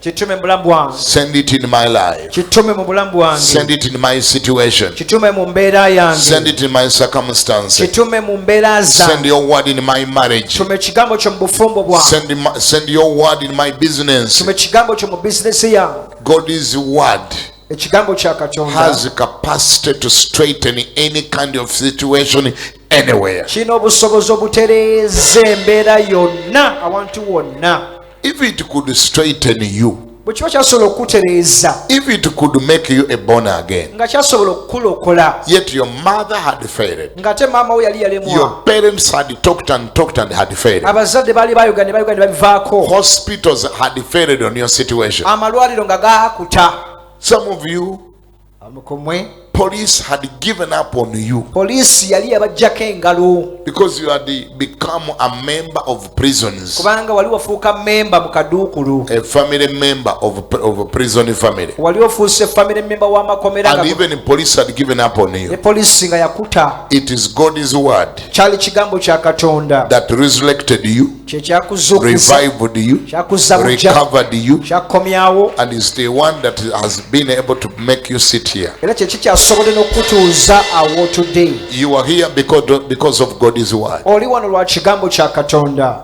You are saved because of God's word. Oli mulokole lwa kigambo kya You Katonda. seated here because of God's word. Awo today lwa kigambo. It is the only one that was able to tame you. Kye kyasobola okukkakanya. It is the only one that was able to tame you. Kye kyasobola okukkakanyaamuko. You are here because of his word. Oli wano lwa kigambo kye. That same word has power. Kigambo ekyo kyennyini kirina amaanyi. It is having power to straighten every other situation. Kirina okusobola okutereeza buli mbeera endala yonna. Let me hear somebody say amen. Kampulye ku amiinayo. Therefore embrace it. Kinywegere, Love it. kyagale, Value it in your life. kirabe nga kya muwendo. Amen. Amiina. Recite it every time. Kiddingane ng'okyatula buli kaseera. Confess God's word every time. Kyatulenga olutatadde. Apply it in every situation. Kozesenga mu buli mbeera. Because even the devil himself, Kuba ne Setaani even the demons themselves, n'emizimu gyennyini there's nothing they fear teriyo gye kitya but God's word. okuleka ekigambo kya Katonda. Nothing they fear except God's word. Tegityayo kintu kyonna okuleka ekigambo. Use it and apply it anytime. Kikozesenga bulijjo Apply it in every situation. mu buli mbeera.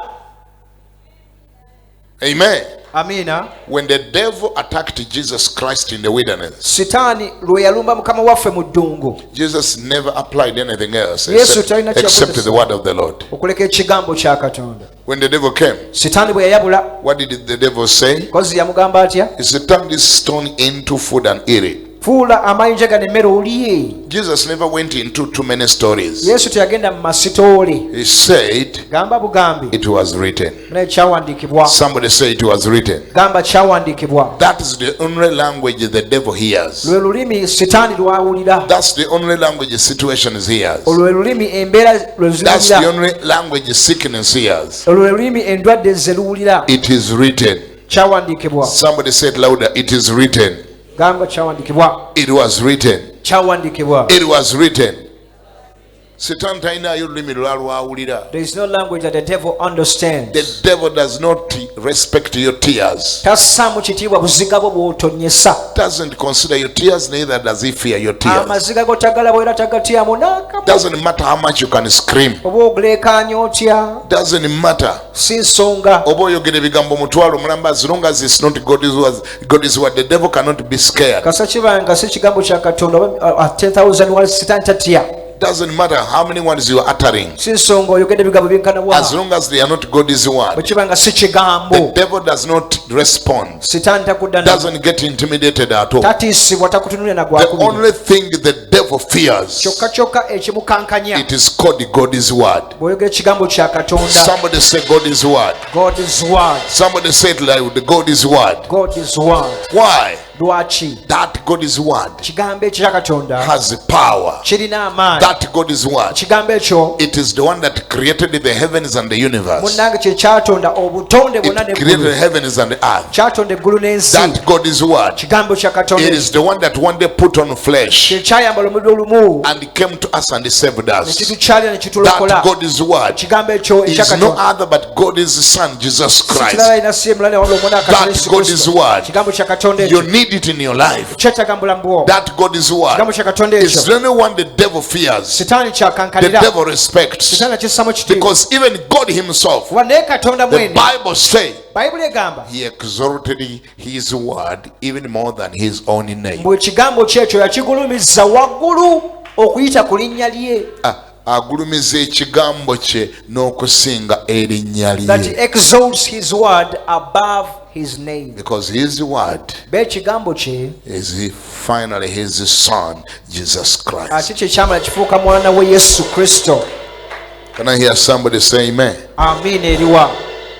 Please reduce on the stories that you are having in your head. Lekera okukendeeza ku masitole g'olina mu mutwe gwo. Reduce on the stories that you are having in your heart. Kendeeza ku masitole mu mutima gwo. And store God's word in your heart. Oterekemuuko ku kigambo kya Katonda. Let your heart be a store of God's word. Omutima gwo kakukubeera esitoowa y'ekigambo kya Katonda. Let you come to a level Otuukeko ku ddaala where whenever even the enemy challenges you, nga buli sitaani where the lwakusomesa enemy attacks you, omulala ng'akulumbye you are able to pull out God's word from your heart. ojjayo bulya kigambo kya Katonda mu mutima gwo bwe Let you always pull God's word in your heart, ojjengayo kigambo because it is the sword. kubanga kye kitala. I said God's word is the sword, Ngambe ekigambo kya Katonda kiyisa and kitala it pierces through the enemy. ekiyisala ne kiyita mu mulabe. Mufumite n'ekigambo kya Katonda. Just stab him with the word of God. Mufumite na kigambo. Stab him with the word. Reduce on your stories. Kendeeza ku bigambo byo. Some of us were having a lot of stories in our mouth, Abamu ku ffe tulina amasitole mangi mu kamwa, in our hearts, in our mouths, in our minds. mu mitima gyaffe, mu birowoozo byaffe olinamu amasitole mangi, But you've got zero word in your heart. naye mu mutima gwo olinamu ekigambo zero. Mulimu zero. Tolinamu. You got a zero. You got nothing. Tolinamu koolinamu. There's nothing. Tolinamu koolinamu. Let me tell you, Kubireko the only time that the devil will respect you, sitaani lwoka lwalikussamu the only katiibwa time the devil will respect whatever you're saying, n'assamu kitiibwa by'oyogera it is when you apply God's word. bw'olikozesa ekigambo kya Katonda. Can I hear somebody say amen? God's word. Ekigambo kya Katonda. Singers, Abayimbi, praise and worship team, abasinza, abatendereza ttiimu, artists, abayimbi b'ennyimba, keep God's word in your mouth. kigambo mukikubire mu mutima gyammwe kamwa kammwe. Let all your songs Ennyimba zammwe zonna be embedded within God's word. zibeere nga zinyinyitidde ekigambo kya I'm talking Katonda. about your songs. Njogera ku nnyimba zammwe. If you want to sing songs that will last longer than even you, Mwagala muyimba ennyimba ezinaawangala n'okubasinga, songs that will outlive you, ezinaawangala okubasinga, those can only be songs that were sang within God's word. Ezo ziriba nnyimba ze mwayimbira mu kigambo kya Katonda. Leka ennyimba ze muyimba ziberemu ekigambo kya Katonda. May the songs that you sing be embedded with the word of God. Let God's word be in there. Leka ekigambo kibeeremu. Then your song will live forever. Olwo nnyimba zammwe zijja kuwangaala. Then your song will outlive you. Ziwangaala n'okusinga. God's word. Kigambo kya Katonda. Glory be to God. Hallelujah. Oyagala okuyomba. Do you want to quarrel? Abanyumirwa okuyomba. Those of you who are very good at. Oyagala okuyomba okutaakuleeterenga mitawaana. You want to quarrel and you don't have to have issues with people. Yomberanga mu kigambo kya Mukama. Quarrel within the word of God. Wangi? Ngambye bw'oba oyomba. If you're quarreling, mwe abakyala bagala nnyo okuyomba mu maka. your women who are good at quarreling in homes. Dira okuyombako kwonna okuteeke mu kigambo kya Katonda mw'oba oyombera. You stand in the word of God and you begin to quarrel. Mwe abanyumirwa okuvuma. Those of you who are good at being abusive. Mwe abakyavuma. Those who are still abusive. Akamwako nga kakyavuma. And your mouth is still abusing. Vumira mu kigambo. Just insult in the word. Oli mugambe bw'oba omuvuma. If you're insulting or abusing somebody, genda olye ebirungi by'ensi eno. you say, go and eat the good of the land.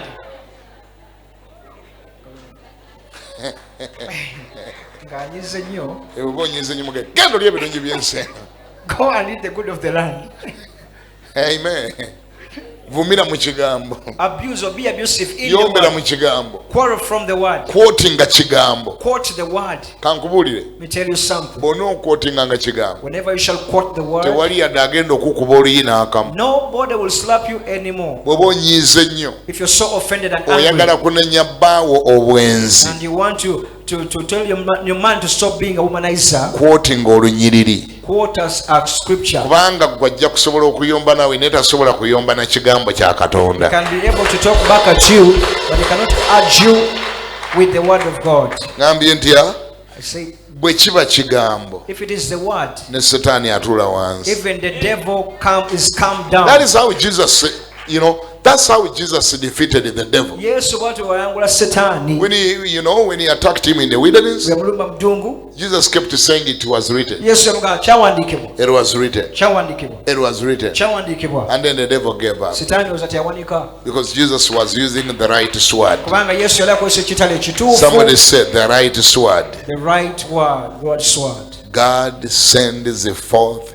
his word and heals his people. Mukama atuma kigambo kye okuwonya abantu be. His word is powerful than even medicine. Ekigambo kye kyamaanyi kisinga n'amakerenda. It's powerful than medical drugs.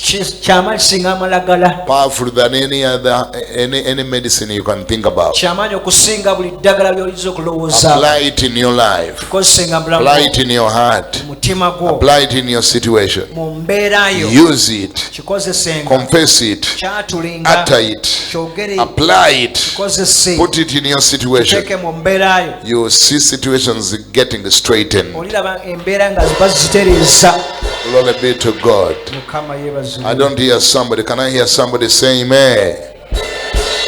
He sends forth his word and heals them. Atuma kigambo kye n'abawonya. Glory be to God. I was looking at different translations of the Bible and I see how it was put. Nabadde ntula enzivululo eza Bayibuli ez'enjawulo nga ndaba bwe bakyogerayo. It is very encouraging when you look at different translations. Kizzaamu amaanyi bw'otula enzivululo ez'enjawulo. The New International Version say, gye bayita NIV egamba bw'etyo. he says that God sent out his word and healed them. Nti Mukama yatuma ekigambo kye ne kibawonya. He rescued them from grave. N'abanunula okuva mu ntaana Can you zaabwe. imagine from the grave? Okuva bajja mu ntaana nno. Then the New Living Translation say, Gye bayita NLT egamba he bw'etyo. sent out his word and healed them, Nti yatuma ekigambo kye ne kibawonya. snatching them from the door of death. Ng'abakwakkula okuva mu miryango gy'okufa. Can I hear somebody say amen? Gamba nti amiina. Then the English Standard Version say, Gye bayita ESV He sent out his word and healed them yatuma ekigambo kye ne kibawonya and delivered them from their destruction. n'abanunula okuva mu kuzikirira kwabwe. Then the Berean Standard Bible said, bayita Berean Standard egamba he sent forth his word and healed them. Katonda yatuma ekigambo kye ne He kibawonya rescued them from the pit. ng'abanunula okuva mu bunya. Then the King James Version said, gye bayita KJV he sent his word yatuma ekigambo kye and healed ne them kibawonya and delivered them from their destruction. n'abanunula okuva mu kuzikirira kwabwe. Then the New King James Version said, eno gyongerako NKJV he sent his word yatuma ekigambo kye and healed them ne kibawonya and delivered them from their destruction. nga kibanunula okuva mu kuzikirira kwabwe. Then the New American Standard Bible said, bayita NASB he sent his word and healed them yatuma ekigambo kye n'abiwonya and saved them, n'abalokola. kubalokola kuno from their destruction. okuva mu kunyigirizibwa kwabwe. Then the New American Standard Bible 1995 said, The New American Standard Bible he sent his word and healed them and delivered them from their destruction. yatuma ekigambo kye ne kibanunula okuva mu kuzikirira kwabwe. And maybe there are so many others. I will not be able to go through all them. Let me just mention maybe the Amplified Bible. katugereko mu Amplified He says, egamba he sent his word and healed them and rescued them from their destruction. yatuma ekigambo kye ne kibawonya ne kibanunula okubajja mu kuzikirira kwabwe. I liked the Horman Christian Standard Bible. eyasembeyo njagadde nnyo. No, this one is called Horman. Allman Standard Bible. Horman. Horman. He said that he sent his word and healed them and he rescued them from the pit. egambye nti yatuma ekigambo kye ne kibalokola ne kibasumula okuva mu bunnya. From the pit. kyo kyabanunula kuva mu bunnya. Can you imagine a pit? You were in a pit. gobala okimanyi nti wali mu bunnya mu gunnya. I was in a pit. nange nali mu bunnya. We were in a pit of destruction. nga tuli mu bunnya bwa kuzikirira. But see how powerful God's word is. naye olaba amaanyi g'ekigambo kya Katonda. It reached out to us. kyatukimako gye twali. It came to the pit where we were.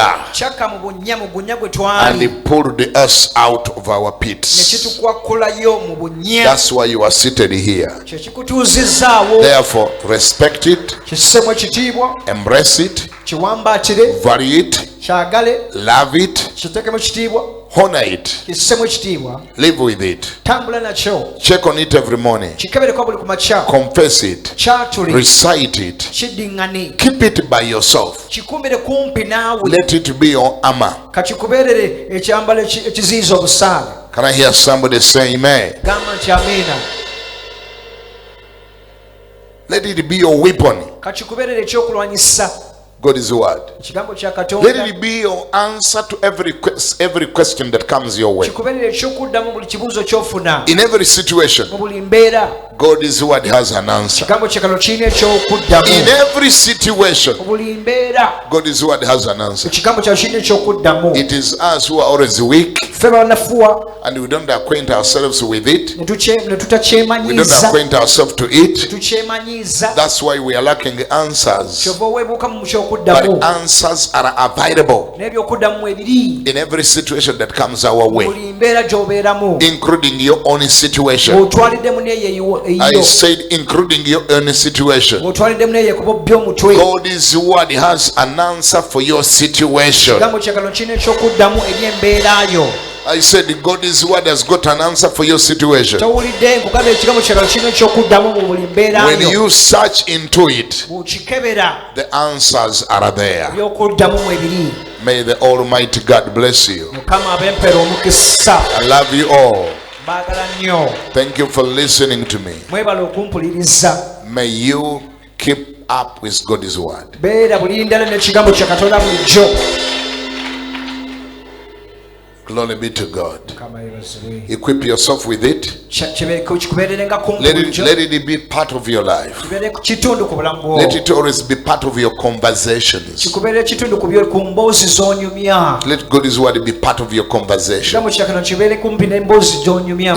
Let it be the one you chat with whenever you are with people in WhatsApp group chatting. nga oyogera mu WhatsApp group zoberamu so sangayo kigambo. Whenever you are giving people answers, Ng'owa abantu ebyokuddamu. whenever you are reasoning, Ng'olyawo mukubaganya birowoozo. reason within God's word. Mulowoleze mu kigambo. But the challenge will be, Ekizibu kiriba wano. how will you be able to reason within God's word when you are so ignorant about it? Bw'oba tokimanyi kigambo kya Katonda onookirowolezangamu otya ng'onnyonnyola abalala. The Bible is not your friend. Bayibuli si mukwano gwo. You don't read it. Gisoma. You only bought it. Wagigula buguzi.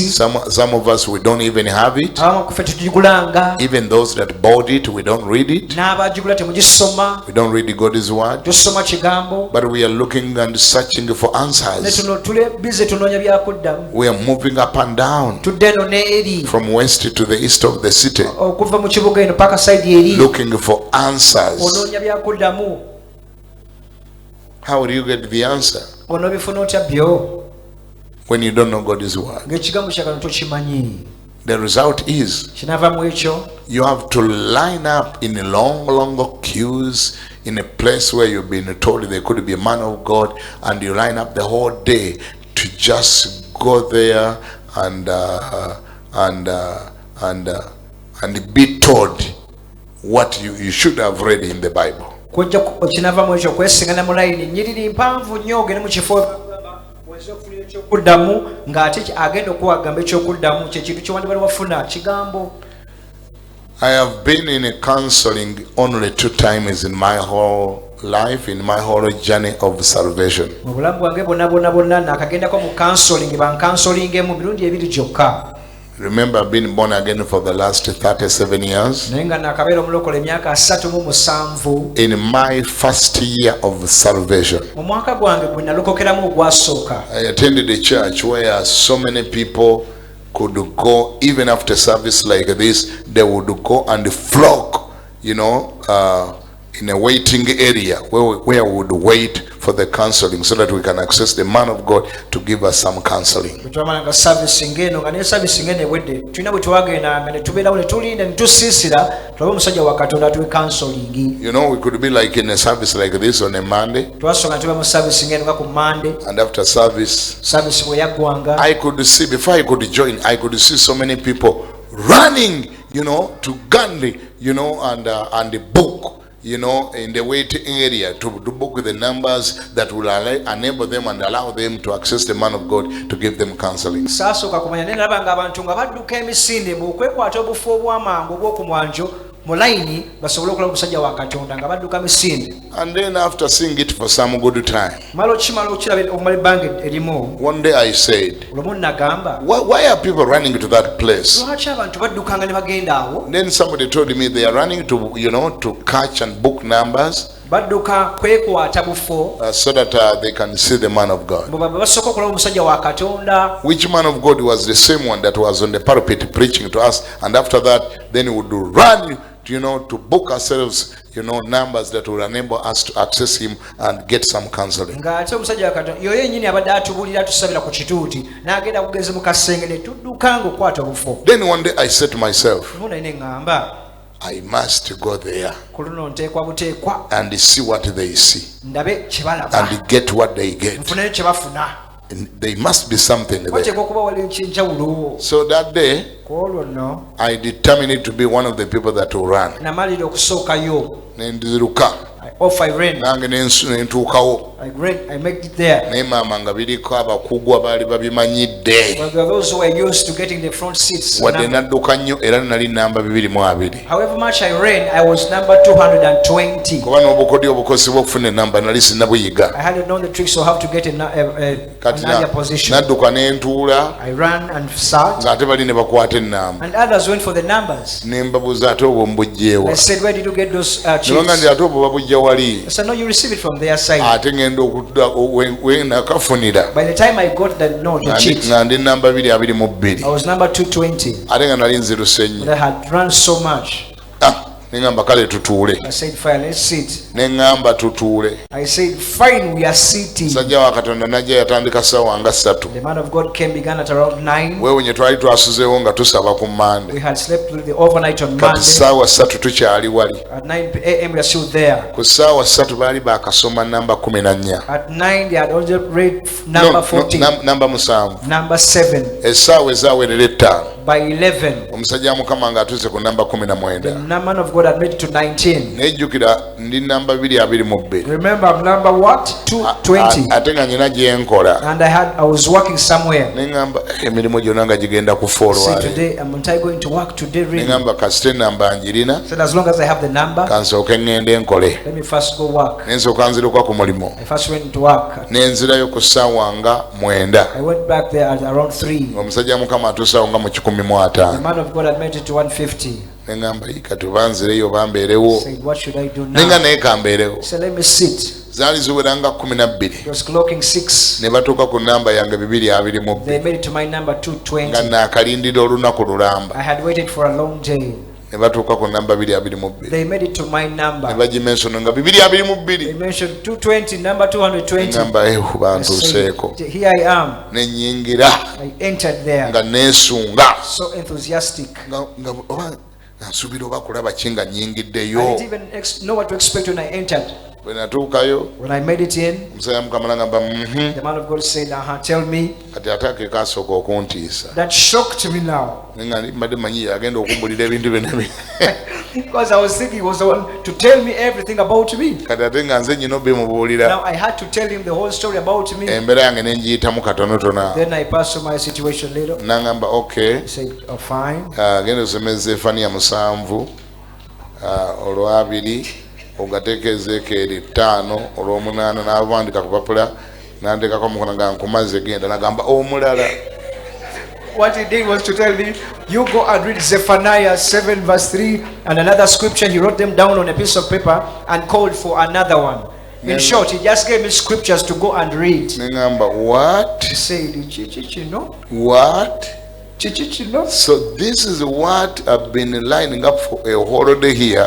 Olunaku lulamba ndulinze kumpa byawandiikibwa byagenda soma. Kengana omusajja ono kitegeeza annanze butasoma Bayibuli yange. So this man is only teaching me to go and study my Bible, is it? Kegamba obutasoma bwange Bayibuli bwebumbezezza mu layini olunaku lulamba. So I figured that my not reading the Bible put me in the line for an entire day. Okuva ku lunaku olwo ne mmalirira. From that day I said, Nga Mukama I determined, I said, Lord, kati bwe ziba nga counseling bwe ziti bwe zibeera if this is how counselings are held, kati eno yeesembyeyo kwange ne nsoma Bayibuli. this one is the last. Let me go study my Bible.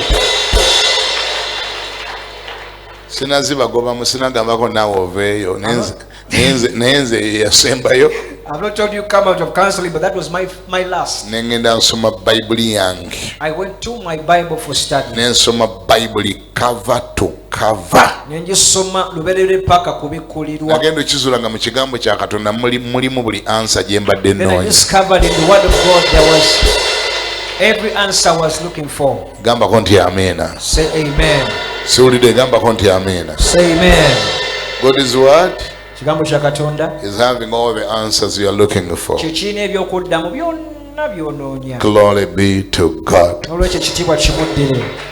Would you please get on your feet now? Waliyimiriddeko ku magulu go. Kindly get on your feet. Yimirirako. Put up your hands and may the word of the Lord that He within already your heart be activated now. Nkusabira ekigambo kya Katonda ekibadde mulamu bwo kisiikuulibwe kati. Just put up your hands in the air. Throw them in the air. Bimussa ku mikono gyo mu And bbanga. ask God. Mukama musabe. Gamba Mukama. Tell the Lord. Ekigambo kyo ekiri mu bulamu bwange May your word in my kibeere life. kiramu mu nze. Let it be alive in me. Kitandika okukola ebyamagero. Begin to do miracles. Kitandika okukola ebyamagero. Begin working miracles. Kitandika okukola amakulu. Begin making sense. Kibale ebibala. Produce fruit. Kingase. Benefit me. Kikole omulimu gwakyo Do his work mu bulamu bwange. in my life. Ayi Mukama Dear Lord, leka ekigambo kyo may your word kibeere kiramu mu bulamu bwange be alive in me. mu linnya lya Yesu, In Jesus' mu linnya name. lya Yesu. In Jesus' name. Leka kibuukebuuke Let it jump in me. ng'omwana wa Elizabeti bwe yabuukabuuka As a child in Elizabeth's womb jump, ng'asisinkanye Mariya. having met Leka Mary. ekigambo kyo mu bulamu bwange Let the word of God in me kibeere kiramu, be alive, kibuukebuuke, skip and jump, kikole amakulu, make significance, kibale ebibala, bear fruit, kikyuse obulamu bwange, change my life, kikyuse n'abalala change mu others. linnya erya Yesu. In Jesus' name. Amiina. Amen. Oba okuba engalo zikuba nga zinoga. If it is Christ that you clap for Jesus.